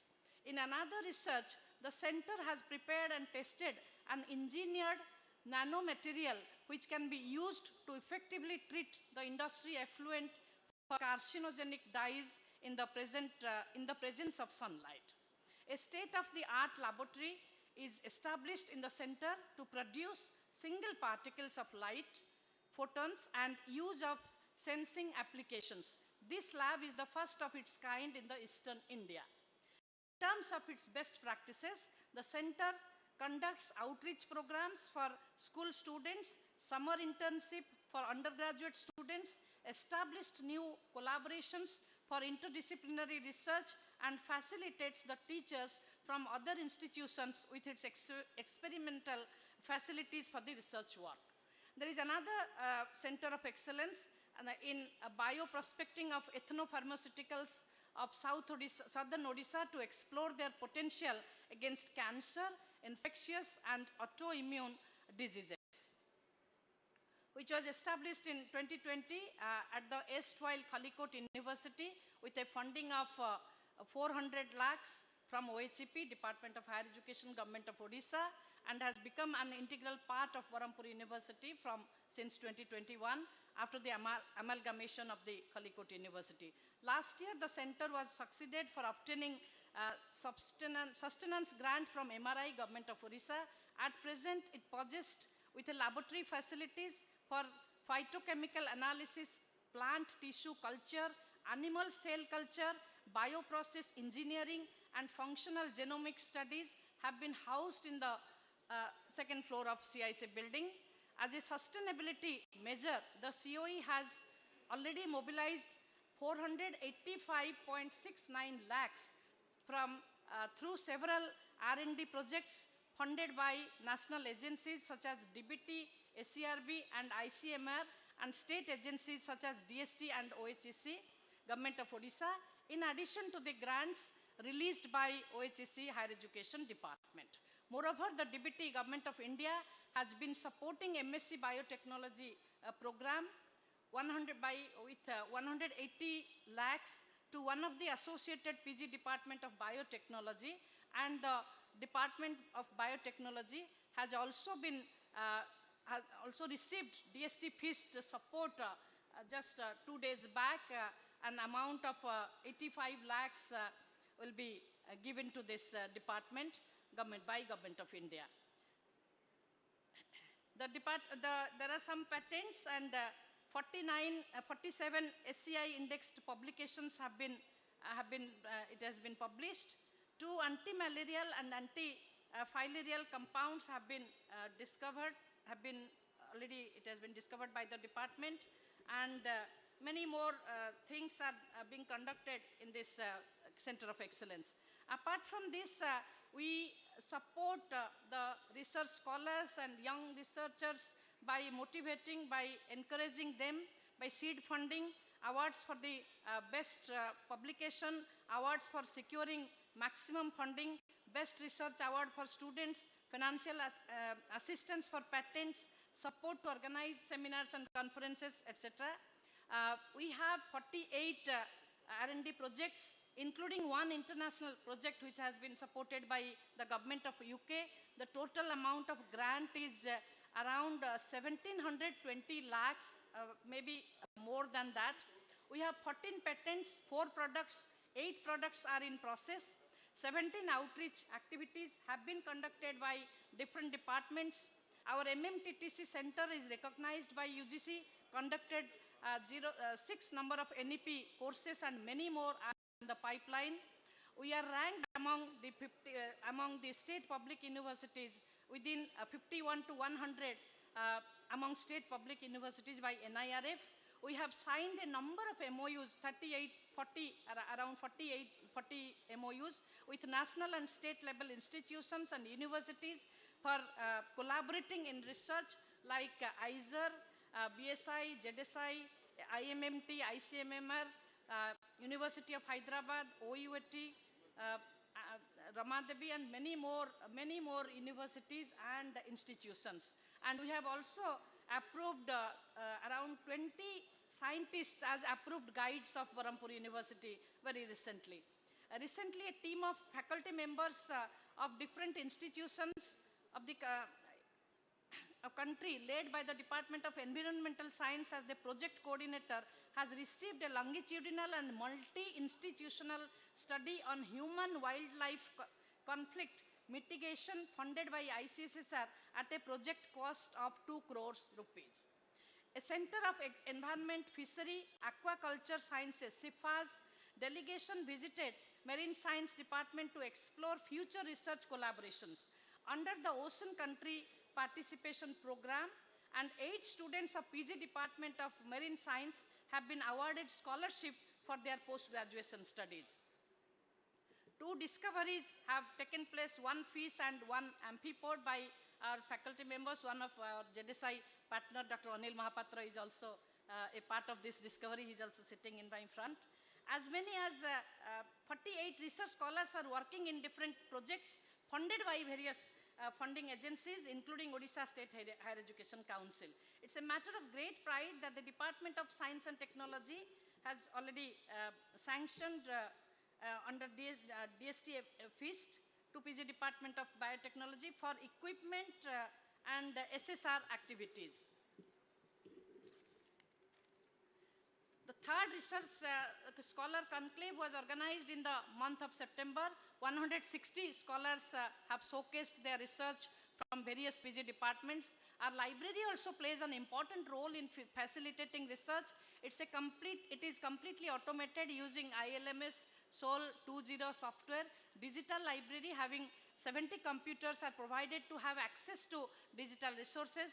ILMS Studio is developed for preparing lecture videos. Users are having access to e-books, e-journals through EBSCO and Science Direct. Library has provided online databases of JSTOR, EPW, as well as research support tools like Turnitin and Grammarly. Many more facilities like membership in Delnet is also available. We have another South Odisha Cultural Center having 2,200 palm leaves and many artifacts which showcase the culture of South Odisha. We are going to very recently we are going to have an MOU with Indian Maritime University, and they have promised to run 2 courses in collaboration with Berhampur University. Through these initiatives and accomplishments, Berhampur University continues to shine as a beacon of educational excellence, fostering academic growth, community engagement, and sustainable development. With a sense of collective optimism, we look forward to a bright year ahead with continued collaboration, innovation, and shared achievements. Together, we can take Odisha on a success path. Thank you so much. And I wish this conclave a great success, and all of us will have a very productive time. Thank you all.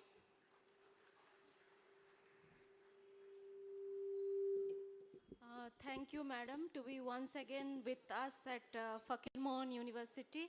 Indeed, we are privileged to have you with us today. Thank you, madam. Now I request esteemed Vice Chancellor of Biju Patnaik University of Technology, Professor Amyo Kumar Rath sir, to please address the gathering.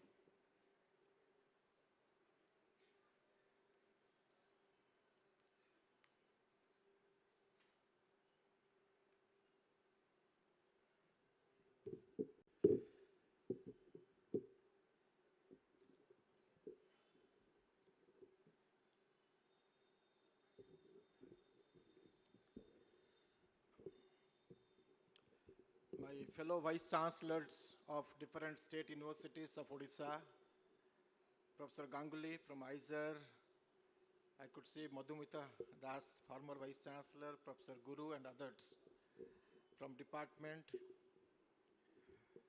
The theme of the panel discussion is research and innovation in state universities of Odisha. When we talk about research and innovations, it's not only publication of papers, but we should go one step ahead. Patents and product development. Today, the scenario is such that we have generative AI, application of AI in many areas, ChatGPT. Sometimes we just think whether students will come to the class, whether research scholars will get PhDs, producing papers and things like that. I'll just give a simple problem, like I believe in social development research. Let me give a small problems to all of you. When the doctors, they look at a patient, throughout lifespan, a patient is going at least 10 to 15 times, 20 times to a doctor. Let us give a unique ID to the patient by using generative AI, capture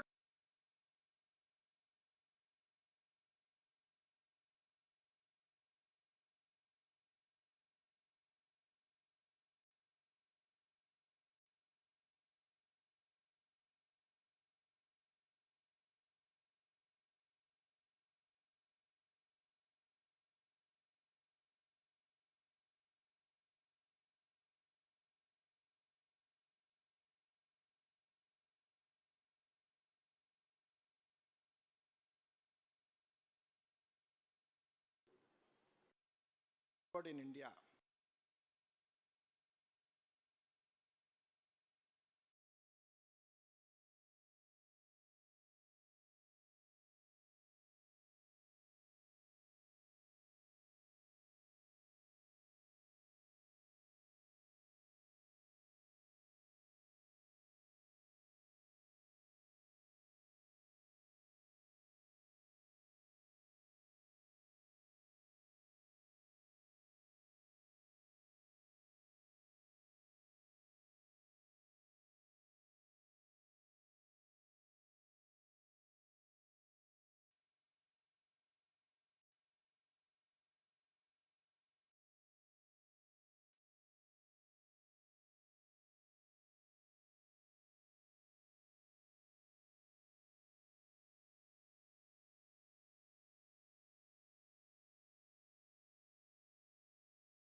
By the universities. Because we ask for number of patents, number of innovations, number of publications, number of citations. So where we need to go, we need to focus on the focused research is very, very important, where there will be benefit to the society. Coming back to the issues, I mean, Professor from Barampur University, VC, talks about agriculture. Now, drones can be used solving agriculture problems, agriculture issues like watering to the plants, healthcare. We talk about applications. How many universities has taken initiatives to help the farmers in using drone technology? How many Odisha trying to collaborate with medical universities and try to find out a problem, solving a problem for the societal development? It's very, very important. It is now the important issues, current issues these days. Let us concentrate on local problems. Let us understand what are the problems Baleswar and nearby places has. How to solve the local issues by having the research problems. I remember once University Grants Commission, we have received a letter that tried to give the problem, research problem, where the local issues can be solved. The development which you see today, online transaction, phone pay, these are all research outcome it has come. So outcome of research is very important. Outcome of research should not be available only in paper and getting a PhD awarded to a students, but it should go much, much above that. Product development is most important. Coming to the problem of Odisha, I strongly feel agriculture is one of the areas. Marine research is one of the areas. We have a lot of coastal zones. We have problem of we have problem of other tribal record keeping of tribal issues. Those problems need to be solved. Those problems need to be need to be stored. Repository is very important. Challenges are always a funding, but funding problem can be solved, as I mentioned, that let us try to concentrate on one particular focused area in each universities. Let us not focus on same research problems, same research areas in all the universities. Let us have a research groups among the faculty members and research scholars, which will be too multidisciplinary and interdisciplinary, where the faculty members talk to each other, because as a engineer and computer science and engineering, I feel that there are a lot of problems, like other branches of engineering and computer science engineering, they can sit together and solve their problems. I used to tell that computer science engineering, the domain knowledge is not there. However, in mechanical engineering, electronics engineering, they have a domain knowledge. Giving input from computer science, they can solve electrical problem or electronics problem or mechanical problems. But computer science domain knowledge is not there, only programming and things like that. My point here is, today we want researchers where the application, AI, artificial intelligence is there last 20 years, 30 years, artificial intelligence, but the kind of applications of artificial intelligence and solving different problems. You might have seen this war between Ukraine and Russia. In most of the places, robots, they are fighting the war. Now it's a war in technological war. It's not that somebody should go and fight, but it's a war, drone war, technological war. We need to learn from there, and we need to see that the problem which I am working, in that problem, how I can use different technologies to make it more better. Let us know more about generative AI, ChatGPT. I do not know how many of you know about ChatGPT, generative AI, machine learning. During my stay at NAC, we have used artificial intelligence and machine learning to, we have initiated to AI and ML will throw, which professors will go for a visit to different places. Initially, we had static rules and dynamic rules, like women college, it should be women assessors, chairperson, one vice chancellor or director will be a chairperson, member coordinator, principals, and things like that. But we have, instead of static and dynamic rules, we initiated the process of using artificial intelligence based on the past learning. The computer will pick the name of the person who will go for a peer team visits. These are the work we have initiated there in my previous assignments. Infrastructure I was talking about, that we need to have world-class research infrastructures. Retaining talent is most important. Somebody is very good in one areas, but when he will leave, sometimes the laboratory will collapse. So collaboration is most important. Whenever we talk about collaboration is not only on pen and paper. Every 6 months, the collaboration has to be reviewed. The outcome of collaboration is most important. I was telling one week back to some of my professors that the collaboration is not materializing. There is no significant output. Write to that agencies that we will not have collaborations. The collaborations, cancel the collaborations between different agencies. Just having pen and paper without having significant outcome is no collaboration, in my point of view. Opportunities are much more, because I was talking about marine and coastal research in Odisha. Odisha has a long coastline, so we can go for a coastline research. Tribal communities, documenting and preserving their knowledge systems is not just about heritage, it's innovation. The point is, we don't need to compete with IITs or central universities. We have to focus on what makes Odisha unique and built on that. Actionable solutions is invest in research hubs, encourage collaborations, true collaborations, focus on skill development, support startups, and simplify bureaucracy. That's very, very important. And role of faculty members and students are very important. Faculty members need to promote interdisciplinary research. Sometimes two faculty members, they don't talk to each other, because a faculty member feels that if I discuss the research problems, possibly the faculty members will take research problems, give to the students. But research is not only publication of papers, it should go beyond that. Whenever we have awarding the PhD to the students, let us concentrate on at least one patent to be filed, two patents to be filed. The outcome of research, what is some societal benefits for the research, that is also important. Alignment of research to sustainable development goals. We have 17 sustainable development goals. Broad goals are available. Let us identify that whether we can give research problems in those 17 sustainable development goals. Ultimately, the state of Odisha and the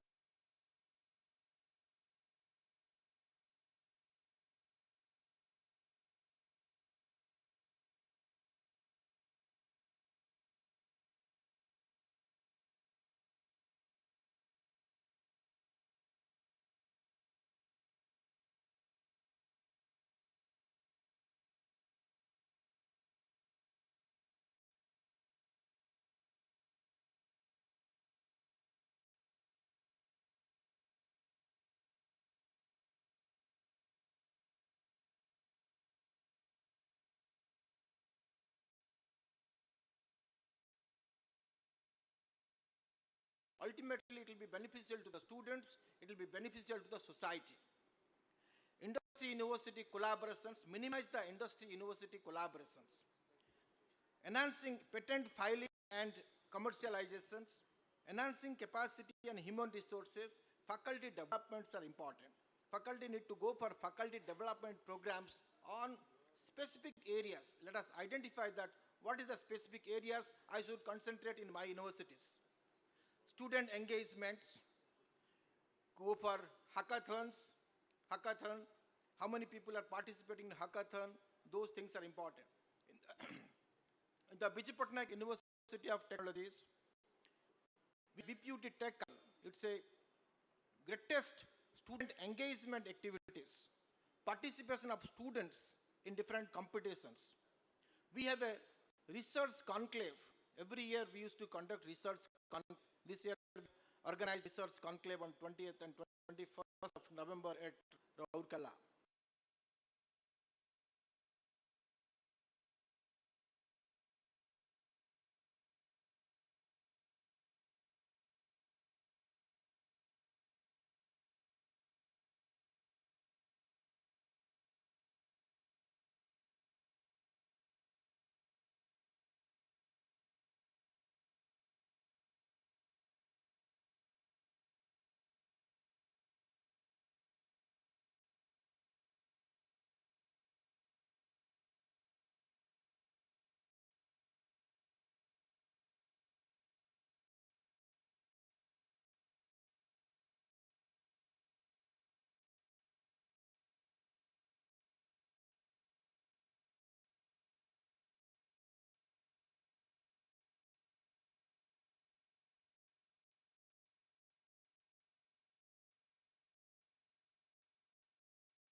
etc.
minor course for 20 credit course we are giving apart from, suppose computer science engineering or mechanical engineering, data analytics, or they want to take up a course on generative AI.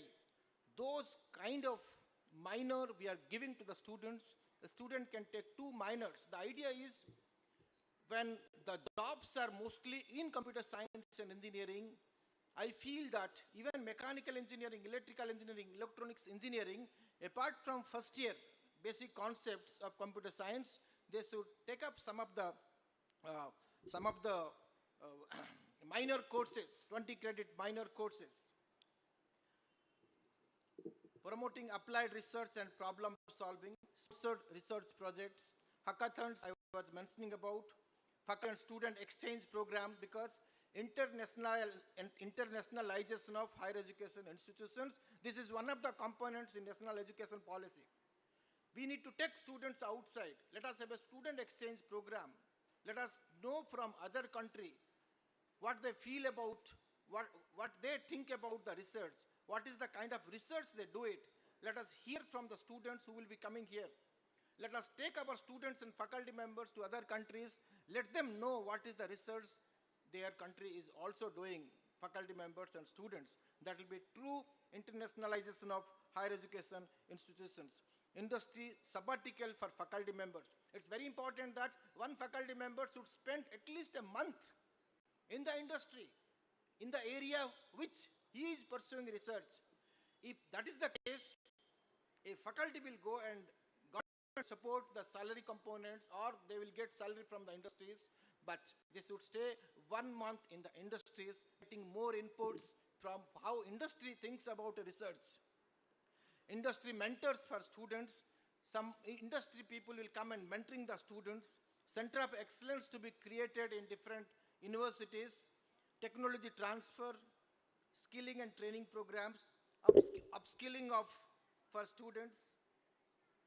Real world case studies and industry inputs, incorporating case studies, leveraging technology for collaboration, virtual industry academia platforms. With true digital platforms, you can have a virtual interactions. Collaborative research tools can be used. Industry-sponsored innovation hubs can be created. Incubation centers, product development grants, encouraging internships and apprenticeships for the students. Live projects can be given. Regular industry academia summits can be organized. Digital networking like in LinkedIn groups and etc. Specific initiatives we have taken at BPUT, like I was mentioning about BPUT Tech Carnival, Research Conclave, BPUT Industry Academia Conclave, BPUT Project Exhibitions, BPUT Hackathons, Curriculum Conclaves, etc. And we should focus on interdisciplinary research works and multidisciplinary. High-end laboratories in specific area in universities. Paper to product, then patents. Societal benefit research, focus on product developments. University can collaborate with industry to get funds. Solving industry problems is important. Focus on sustainable development goals. Local problems to be identified, and it can be given to the faculty members and students to solve the local problems.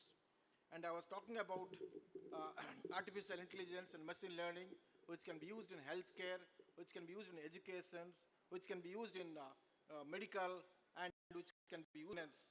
I think by using those tools of latest technology, we can make most out of it as far as research in the state universities and Odisha is concerned. Thank you very much.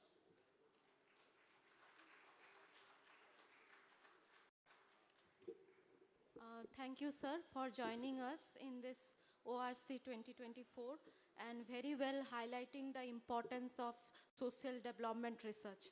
Thank you, sir. Now I request esteemed Vice Chancellor, Professor Pratap Kumar Mahanti, sir, to address the gathering.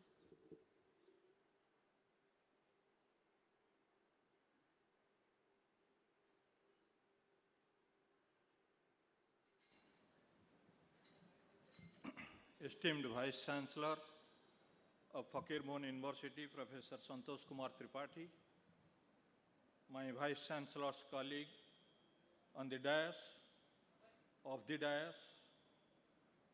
galaxy of experts sitting before me, young budding researchers, faculty members, and students. I am now heading a university which is just 1.5 years old. Dharanidhar University at Keonjhar. It's a very great responsibility. Let me speak out here. That university has been upgraded from a college to university. And after having served there for 1.5 years, my feeling is I would request the government that upgrading college to university should not happen, because the mindset at college is different. However best you try, it's in a university where it has been upgraded. It will take a long time. Better to create a new university. Nevertheless, I have tried my best to create a research ecosystem, research environment in the newly established university. We are now offering 20 postgraduate programs. This is a composite university. We are also having 20 undergraduate programs. I must congratulate 6 of my colleagues. Even during the first year of its establishment, they have been awarded, fellowships, projects from the government, different sources of the, both central and state governments have awarded projects. 6 faculty are now awarded projects and it is running. But what I am going to focus here is, I will not, many things have been said about what are the areas we should focus and what are the, training and other activities one should take up to strengthen the research ecosystem. I will speak a very fundamental point here, the issues or the bottleneck for a researcher, whether it is a researcher in India, a researcher in Odisha, or researcher elsewhere. There are issues. And what is that issue? How can we resolve that? I was just going through, before that I will just make you aware that demand for higher education, all of you know that constantly rising. And it is likely that almost 160 million will come to higher education by 2025. And again, considering NEP 2020, we are trying to increase the gross enrollment ratio to 50% by 2035. So as a result, you can imagine if we don't create that kind of environment from now, probably the unemployment rate is going to be very high. Worldwide, almost 84 million students attend 20,000 colleges and universities. And the entire developing world has only 15% of the share. And demand is growing at the rate of 20% per annum in India for higher education. So there is an increase in the role of household, private, as well as corporate sector in strengthening the higher education in India. And as it has been already said, there is a surge of online programs, online and profit providing higher education program in India as well as in Odisha. However, we have to admit that India has made significant strides in scientific and technological advancement globally, ranking 4th now. India is in the 4th rank globally in scientific and technological advancement. The country has built satellites. All of you know that we have been successful in Chandrayaan. We are now going for Samudrayaan, because we do not know what is there 10 kilometers beneath the sea. So Samudrayan is on. Oceanography is another area where, because blue economy is the economy for which we have to all try if we want to make India Vikasit Bharat. And the Times Higher Education World University ranking for 2024 encompasses a total of 1904 universities from 108 countries, and with an impressive representation of 91 institutions from India. Out of 1904 universities in the Times Higher Education World University ranking, 91 universities of India have represented. This is a very good sign. So this itself signals that a significant stride is being made in global academia by the Indian researchers. United States, China, and India each published about 50% of their articles in open access and 50% as closed. China has transformed its research economy over the last 40 years significantly. We are no way compared to China. Because if you look at the shift in research quality, the rising number of world's most highly cited researchers based in China from 312 in 2018 to almost 579 in 2022. That is a significant surge in the high citing researchers in China.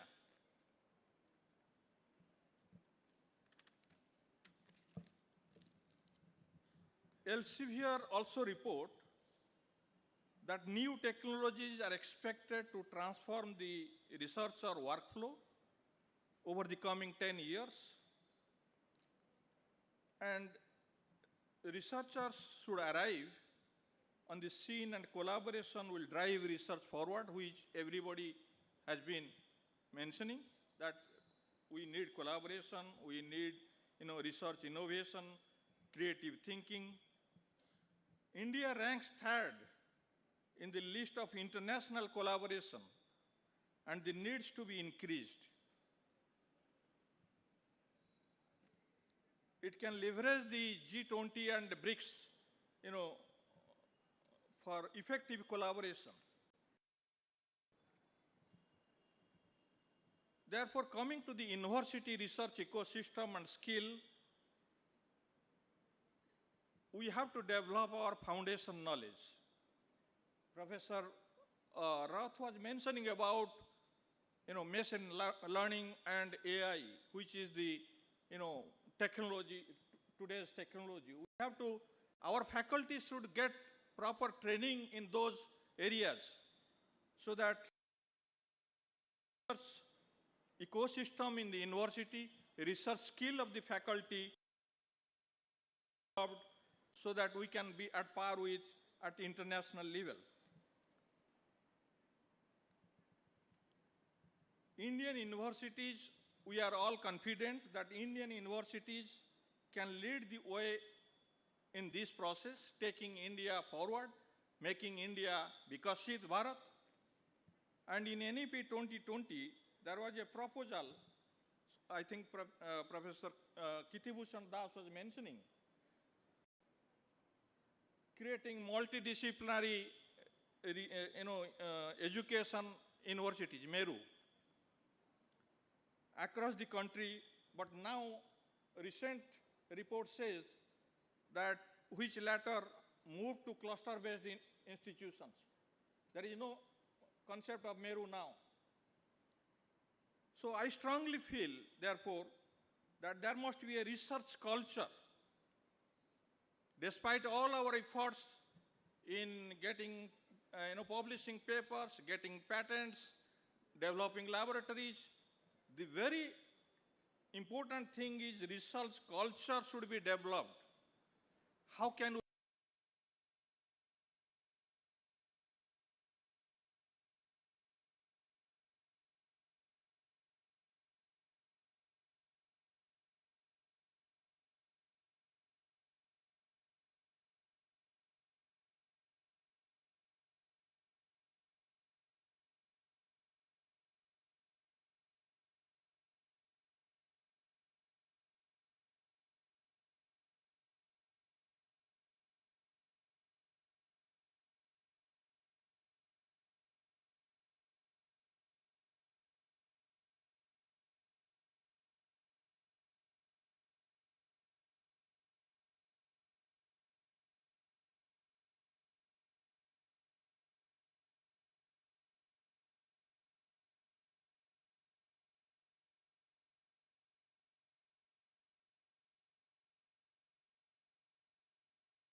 Lang's or Kalman filter for atmosphere filtering.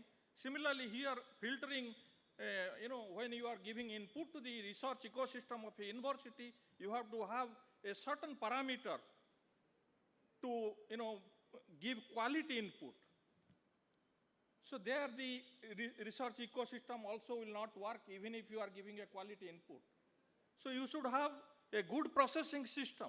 Processing system, everybody was mentioning, you should have good laboratory, you should have good computing power, you should have state-of-the-art laboratory facilities. Then only a quality input, a good researcher, a good faculty can do something. But that is also not sufficient. This is one.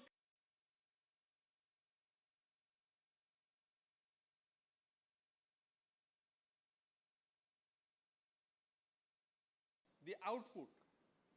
Why? Because some of the universities, very established universities, they have very good faculty. They have also state-of-the-art laboratories, but the output is not at par with any, developed countries. What is happening?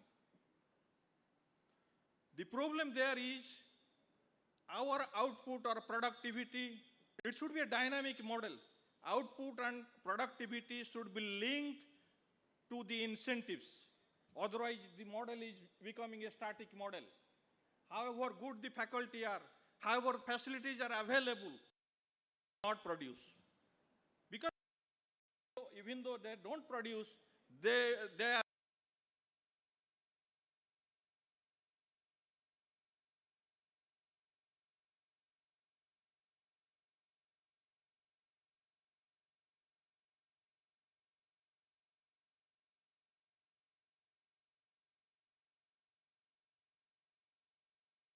a vice chancellor or the mechanic of that model handles it, again with getting support from the government, needs to be thoroughly debated.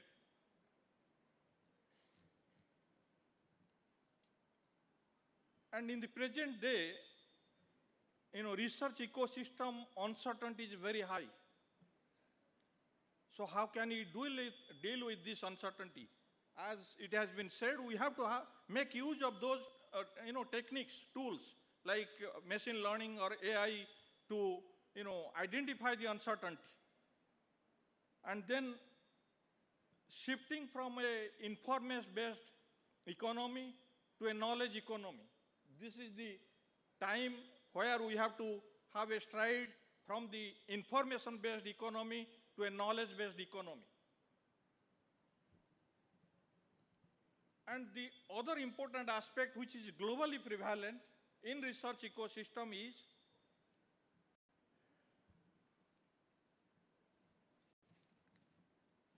scientists need more time to think.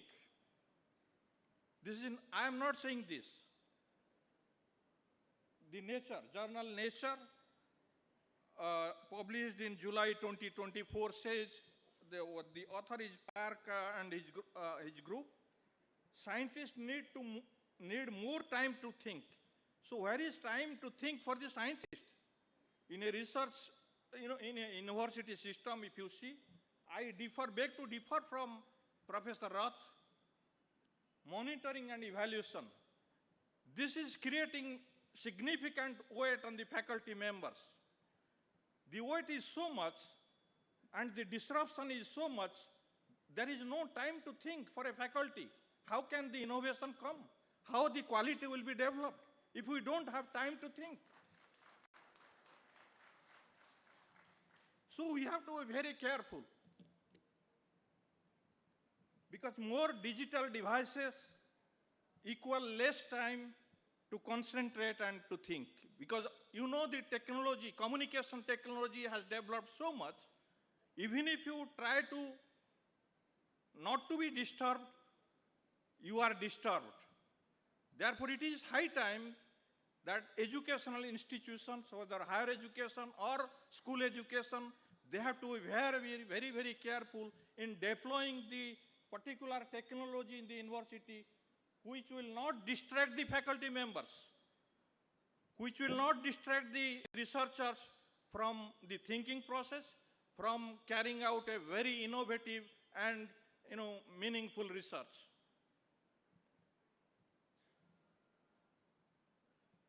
And the group has said, they have published a book that is called Slow Productivity. And they have analyzed the negative effect of digital devices on research. And they suggest that researchers and other knowledge workers need to slow down and spend more time thinking to focus on maintaining and improving quality of the work. This is in general, whether state university or any developed countries, this is the status now. So thinking time, the time needed to concentrate without interruption has always been central to scholarly work, and you will agree with me. And therefore, researchers should prioritize what they have to do and what they don't have to do, which equipments they have to use, which equipments or instruments they will not use. There is another researcher from the Imperial College of London. She is a social scientist. She has done research studies and finds that researchers are already feeling, as I was telling you, feeling the weight of their institutions' monitoring and evaluation. I am not talking this. It has already been documented again in Nature. Monitoring and evaluation is creating so much of weight that it distracts the researcher from quality work. And therefore, communication technologies are sure to evolve further. We cannot check development and to continue distracting researchers from their work. So more studies, therefore, are needed to study the effect of these technologies on researchers as well as scientific research output. And this should help the researchers and the institutions to make better decisions about the technology deployment and hopefully allowing researchers to have more space and time to think.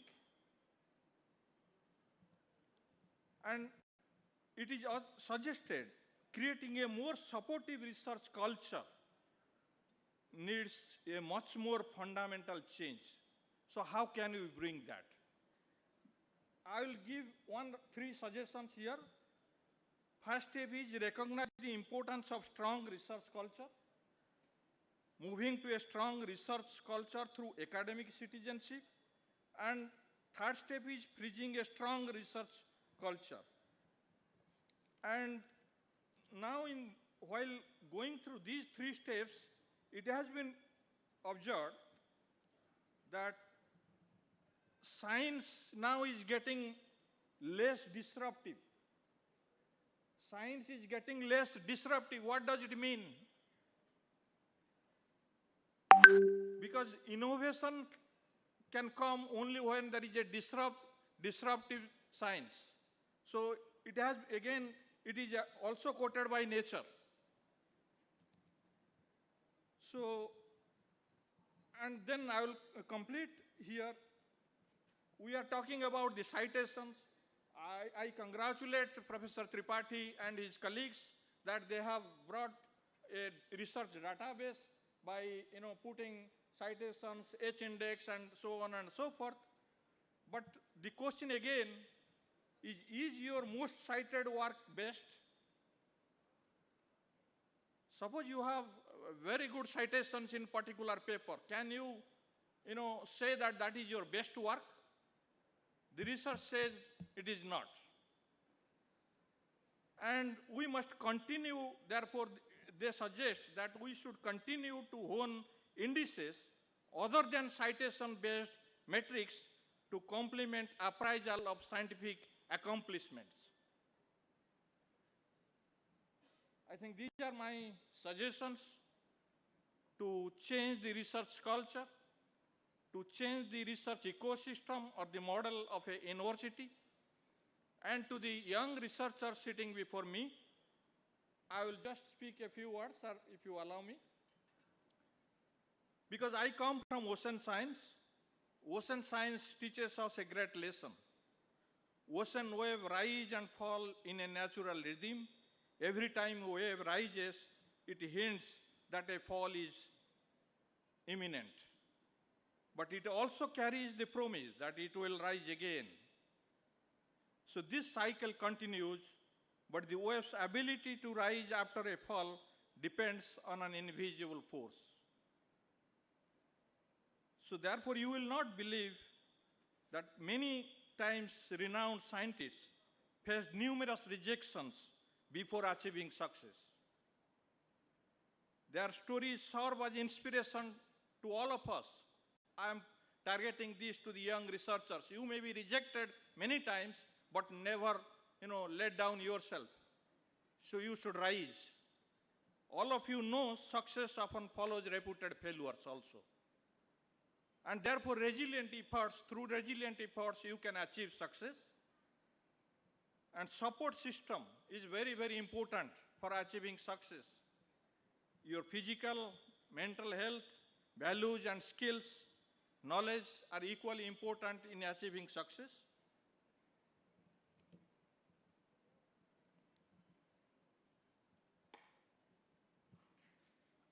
So I wish, therefore, each one of you becomes the harbinger of transformation, inculcate a new research culture, new research ecosystem, and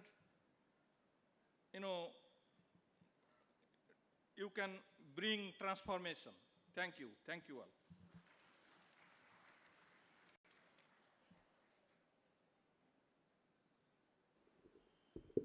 Thank you, sir, for highlighting about the bottlenecks of researchers and the mechanism for its redressal. Thank you, sir, for joining this roundtable discussion. Now, I would like to invite esteemed Vice Chancellor of Gangadhar Meher University, Professor N. Nagaraju, sir, to address the gathering.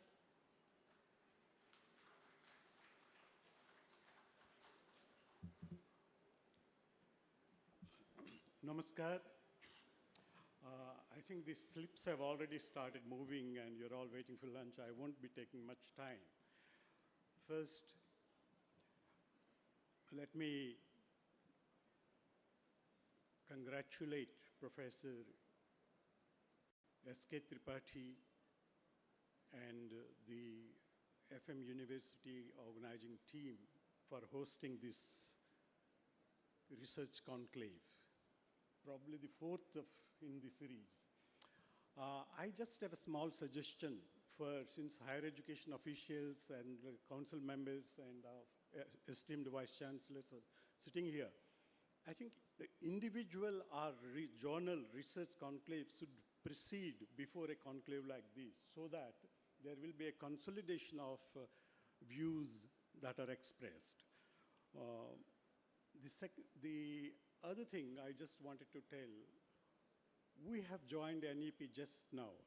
If we say the bandwagon, we have joined the bandwagon much, much late. And even as the national agencies are putting in place some of the institutional mechanisms to implement the national education policy. Coming back to Odisha, I will just take a couple of points and highlight them. The first one was, we need to rethink the curricula in the currently identified. I think we have started introducing curricula in several areas, but when I went through, I found there is a need to rethink. And there is a need to rethink the curricula and place them as per the pedagogical forms that are identified in 4 areas. That about research requirement and ecosystem and architecture. I think most of the higher educational institutions are sort of faculty. I think the important thing is we need to put in place the faculty before we ask for research output. In some of the universities, we don't have even one single professor. So the point is giving enough faculty and increasing their capacities for research in certain ways. This is also very, very important, because capacity building programs too in the state of Odisha are very few. we are joining the national level capacity programs. But coming to Odisha capacity building programs, we have very few. Then the third one is the research projects. I think the research projects, like one of the Honorable Vice Chancellors pointed out, do not have an interdepartmental or interdisciplinary dialogue. That's very, very important for the projects to do have the dialogue. The second thing I just think is every project should be linked to local competencies. Unless we link the project to local competencies and geographical areas and domain areas, probably those projects will not be of much value. The third thing, I think, Professor Das was talking about the Anushandhan and National Research Foundation. In a country like this, a vast country with so much of cultural differences and ecologies, what we need to do and what are the specific items meant for this foundation. I will just give you a small data so that you can infer yourselves. First, about the formal skilling workforce in India, we have only 5.4% formal skilled force in India, whereas in UK it is 68%, and in Germany it is 75%, and in South Korea, which above, again, Professor Das was talking about, it is 96%. And in India, we have only 5.4%. So where are we when we think of Vishwaguru status? This is one. The second thing about Anushandhan, I just was telling about this, is NEP talks about 6% of GDP for research. Right now, we have not even 1%. We have only 0.64% of the GDP. In China, it is 2.4. In Germany, 3.1. South Korea, 4.8. And the US, it is 3.5. The private, now many private institutions are coming, higher educational institutions. And private educational institutions, I think, relatively doing better. But I will give you some data. The investment in R&D by private institutions is only 36.4, whereas in developed countries like US, Germany, it is 65 to 75%. Anywhere you lay your hand, we are lagging. The scientific professionals in India is 260 per millennium, whereas in China it is 1,000 and US it is 4,000. So research culture, when we are talking about Vishwaguru, let us see ourselves where we are placed in this Vishwa. Maybe then it comes to, and let me have one word about GM University. Then I think GM University, we have a research center, World Bank funded. We have a research chair, and we have more than 200 research scholars, and we have projects for WORI, ICSSR, and also DST. And we are publishing 4 research journals. Thank you all. Thank you very much.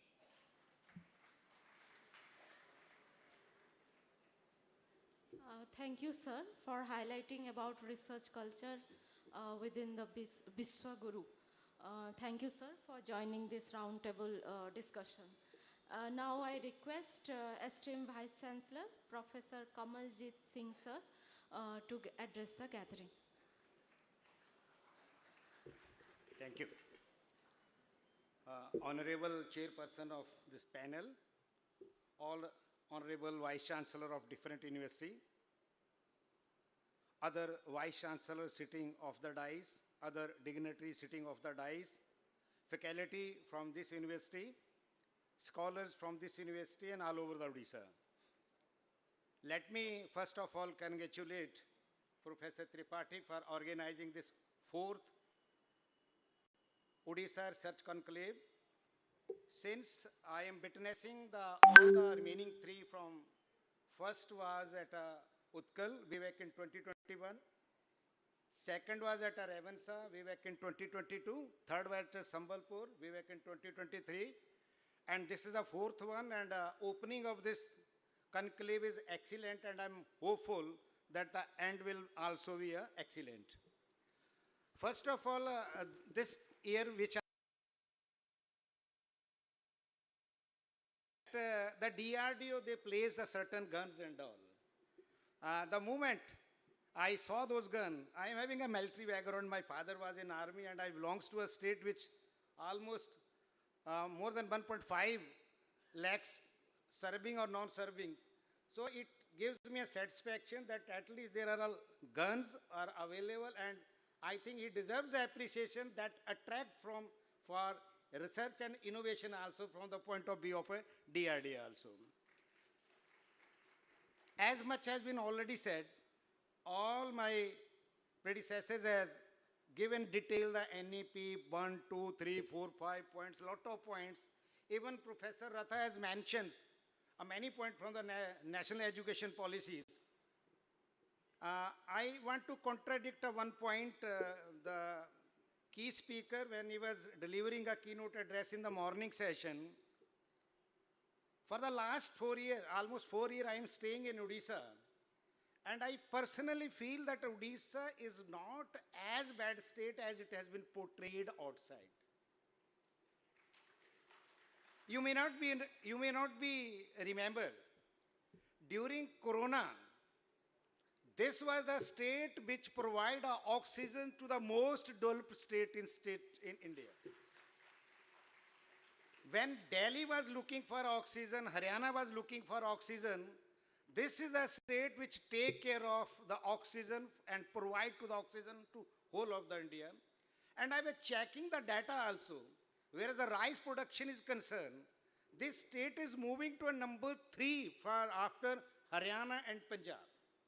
So I think that I personally feel that we are failing to publicize, and little bit PR is not as much as required on the part of. So the PR department have to take care. Second, which I personally feel, this is the most safest state. Although my state is equally safest, this state is safest where a woman can move on scooty at 11 p.m. in a city just like Cuttack and Bhubaneswar, which is not possible at a national capital in Delhi. So we have to use such type of the conducive environment for the purpose of research and innovations. Although the Higher Education Council, which is a major partner to organizing such this conclave, fourth conclave, I must congratulate the Higher Education Council that they are daring to spend that much of a money for organizing this type of a conclave, which is very different. You may not find most of the state except 1 or 2 states that after the Odisha started it. Otherwise, most of the developed states, they are not girls to organize such type of conclave. So credit goes to the Higher Education Council also. When I was listening to all the learned colleagues, I find out that my scholars, since my university is a new university and same, we are in the process to creating an infrastructure for the research and all, that I personally feel that when I discuss and when I interact with my scholars, as a LLM scholar, we don't have a PhD scholar, I personally feel that they lack a scientific training which is required to develop a proper research methodology and all, and they using it in a negative manner by cut and paste in the form of a dissertation and all, which is required. This is a little bit to the scholars, freshers. Second, which I personally feel that there is a, Nagaraju sir was also telling, that there is a lack of insufficient interaction between faculty and other colleagues also. That I too observe in my university. Then there is a overlapping of the studies also. The same topic is being used by another 2, 3, 4 persons. We have to again check. Then now there is a plague as has been enforced by the UGC. Earlier there is a no code which required. Now little bit code is there, but still the students or scholar, they are daring to misuse it. Then there is a scholar, they are not finding a secretarial assistance. Universities are not in a position to provide, which required that we should take care. Then the library management, that the libraries are not sufficient to provide them help. Then the literature, required literature is not sufficient in the university. I'm talking about my university. This may be available in other university. Then the timely availability of the data published, which is published by the different as Niti Yog data, other UGC data and all, that is not available. And lastly, which I feel, that the student, when he collected a data, he find it difficult to compile and analysis. So I think these are the very small things which needs to be taken care. I personally feel, since I am from other place, that this present state is performing exceptionally good.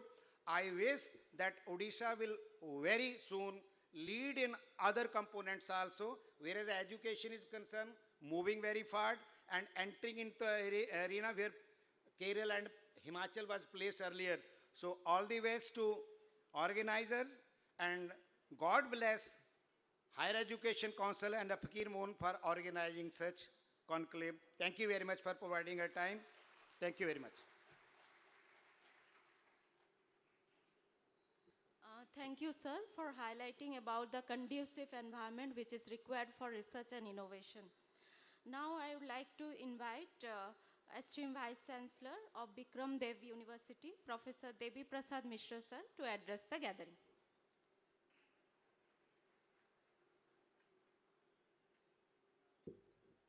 Thank you, madam. Namaskar. Jai Jagannath. Esteemed Vice Chancellor of Fakir Mohan University, Professor S.K. Tripathi, distinguished panelists, erudite professors, academicians, research scholars, and my beloved students.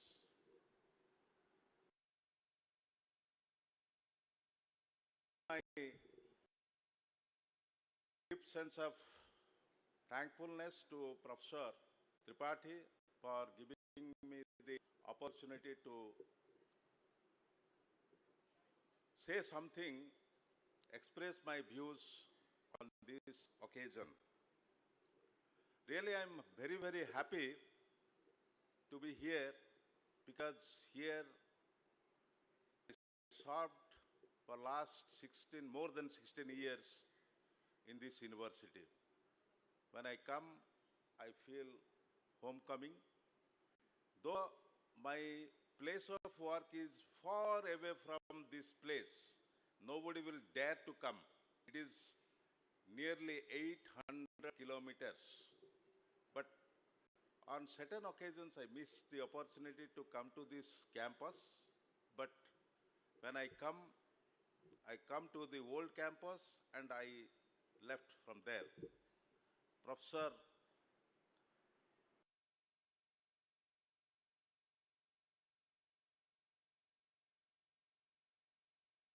ତମେ ସେଠି ନୂଆ campus କାହିଁକି ଆସିବ? I have decided this time I should come. On this occasion, it's an occasion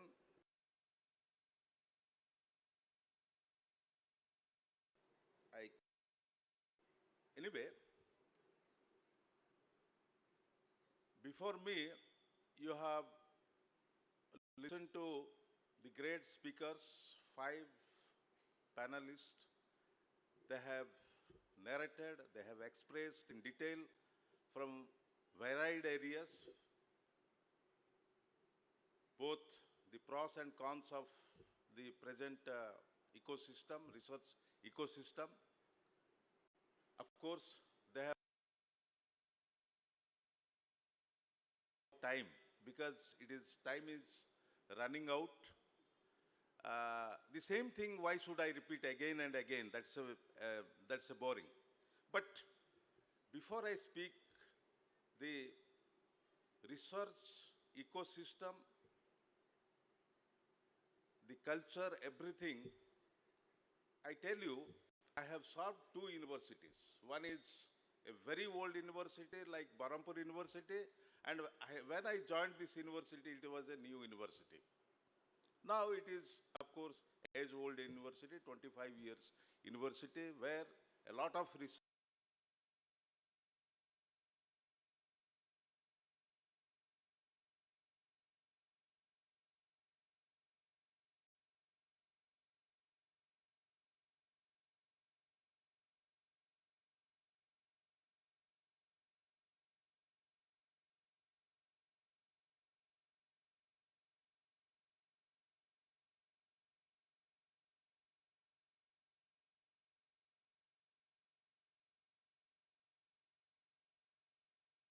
I am in a university where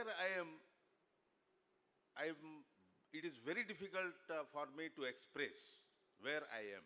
I am not in the standard of Barampur University, nor the standard of Fakir Mohan University. Just like Professor Mohanty told, his university is a upgraded one from autonomous college to, and at the same time, our university also upgraded from college to university. If I speak research ecosystem in our university, se gote kathar nai kala agere mula chobaiba jaha mu jodi research katha kahibi amo university re se hi hob. So it is very painful thing, because there is no regular staff to whom I will say you do this research. They are only deployed staff. We do not have our own staff. When you start research, you first need teachers. The real, genuine research, then only you can think of starting or commencing your research work. Now it is a problem for us. We are conducting so many conclaves, we are attending so many national, international. But what is the net result? That is a big question mark. Coming to the topic, it is research and innovation in state universities. I will speak something on this particular. When you talk to, when you see this, where we stand, Odisha as a state and the public state universities, where we are doing research for last decades. But what is the output? If you compare our result with that of the national average, we are far lagging behind. I don't agree with Professor Kamaljeet Singh. We have also very good PR system, but we don't want to show our weakness to others. We have weaknesses.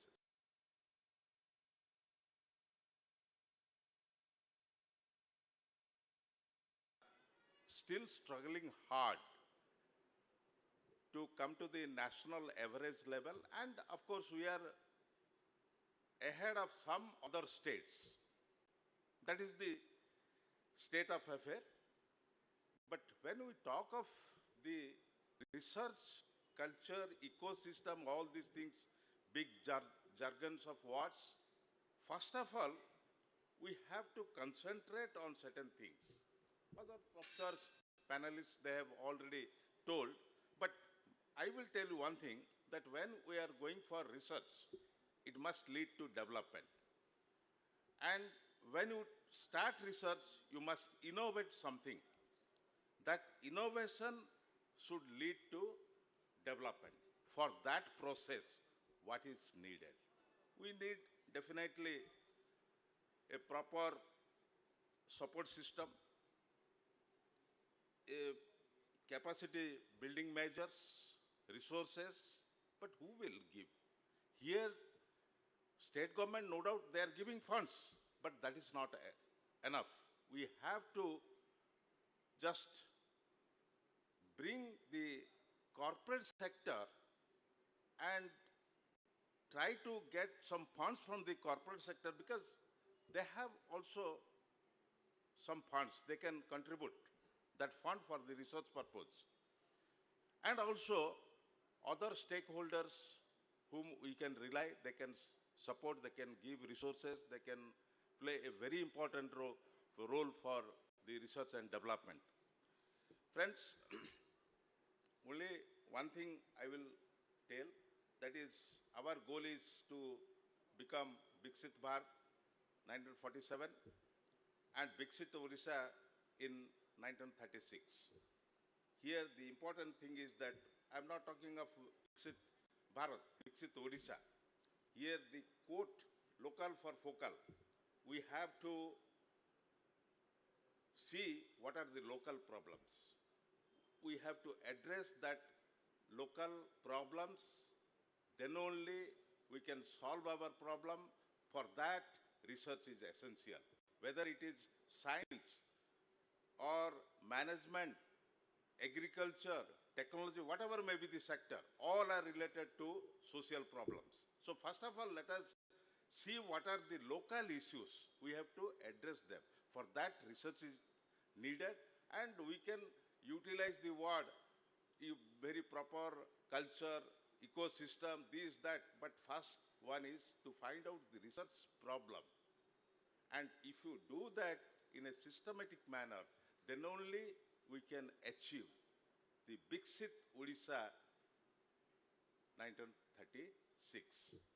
Hence, I will not take more time. Only one thing I tell you, that Fakir Mohan University is organizing this 4th Odisha Research Conclave, and I have got the opportunity to share my views. I extend my thankfulness to once again to Professor S.K. Tripathi for giving me the opportunity to share my views in this occasion, and I wish a lot of progress should come and glorify this university in the coming days. With these few words, I conclude my speech. Namaskar, Jai Jagannath. Thank you very much.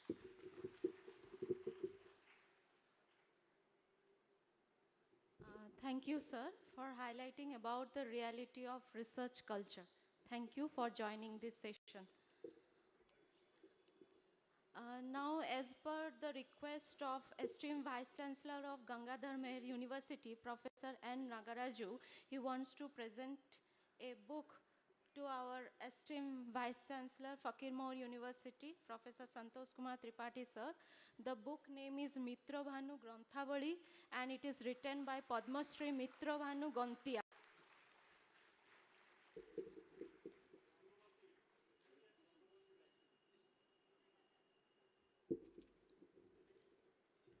Thank you, sir. Now it is the time for felicitation, and I request our esteemed Vice Chancellor, Professor Santosh Kumar Tripathi, sir, to please felicitate Professor Gitanjali Das, esteemed Vice Chancellor, Berhampur University.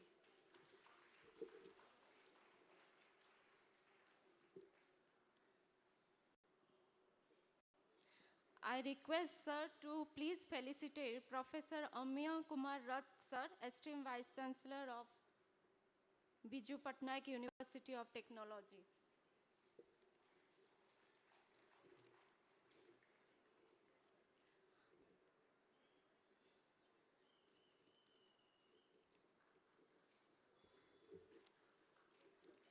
I request Vice Chancellor, sir, to felicitate Professor N. Nagaraju, esteemed Vice Chancellor of Gangadhar Meher University.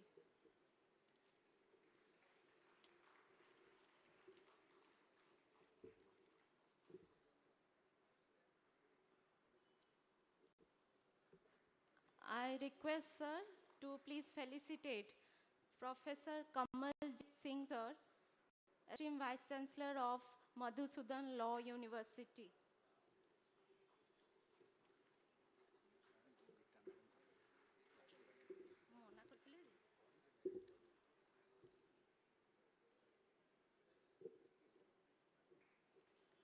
I request sir to please felicitate Professor Pratap Kumar Mahanti sir, esteemed Vice Chancellor of Dharanidhar University.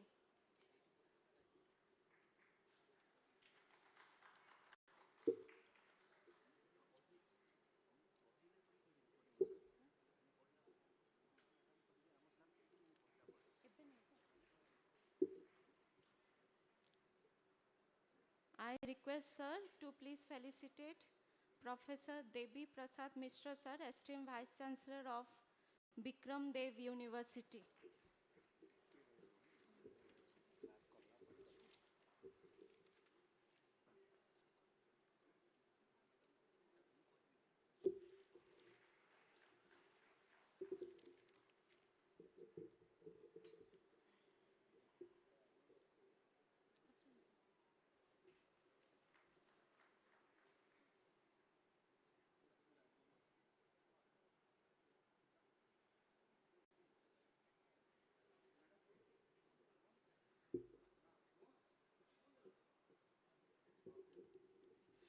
Now I request our esteemed Vice Chancellor sir to give his concluding remarks and end this session.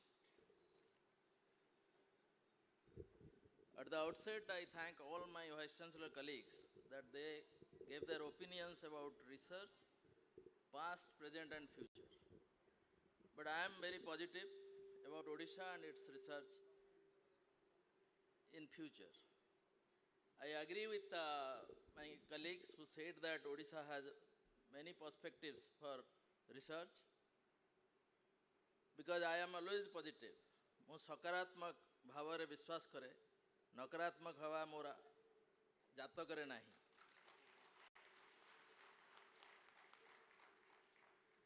As said by Pratap Mahanti sir, that we are the mechanics. If we try, ଯଦି ଆମ ହାତରେ ରେଞ୍ଚି ଅଛି, ଆମେ ମୋଡ଼ିବା, ଆମେ ତିଆରି କରିବା, ଓଡ଼ିଶାର ଗବେଷଣାକୁ ସମୃଦ୍ଧ କରିବା। I agree with the management professor that this is time for SWOT analysis.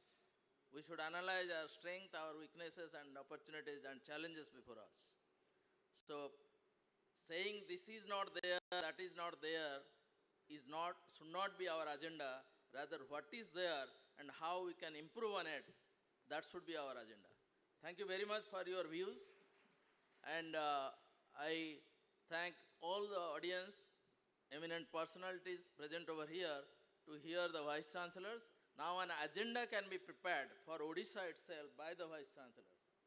And my suggestion is very clear to Higher Education Department that we are signing MOUs with other universities outside Odisha. Rather, we should sign MOUs among us so that our strengths can be known, our weaknesses can be known, we can find out opportunities, we can accept the challenges to go further for Odisha as a research base as a whole. Thank you very much.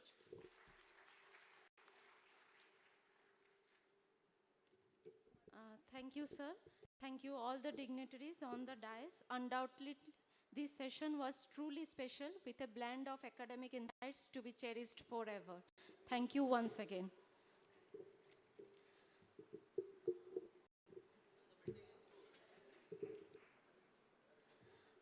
We'll break for lunch and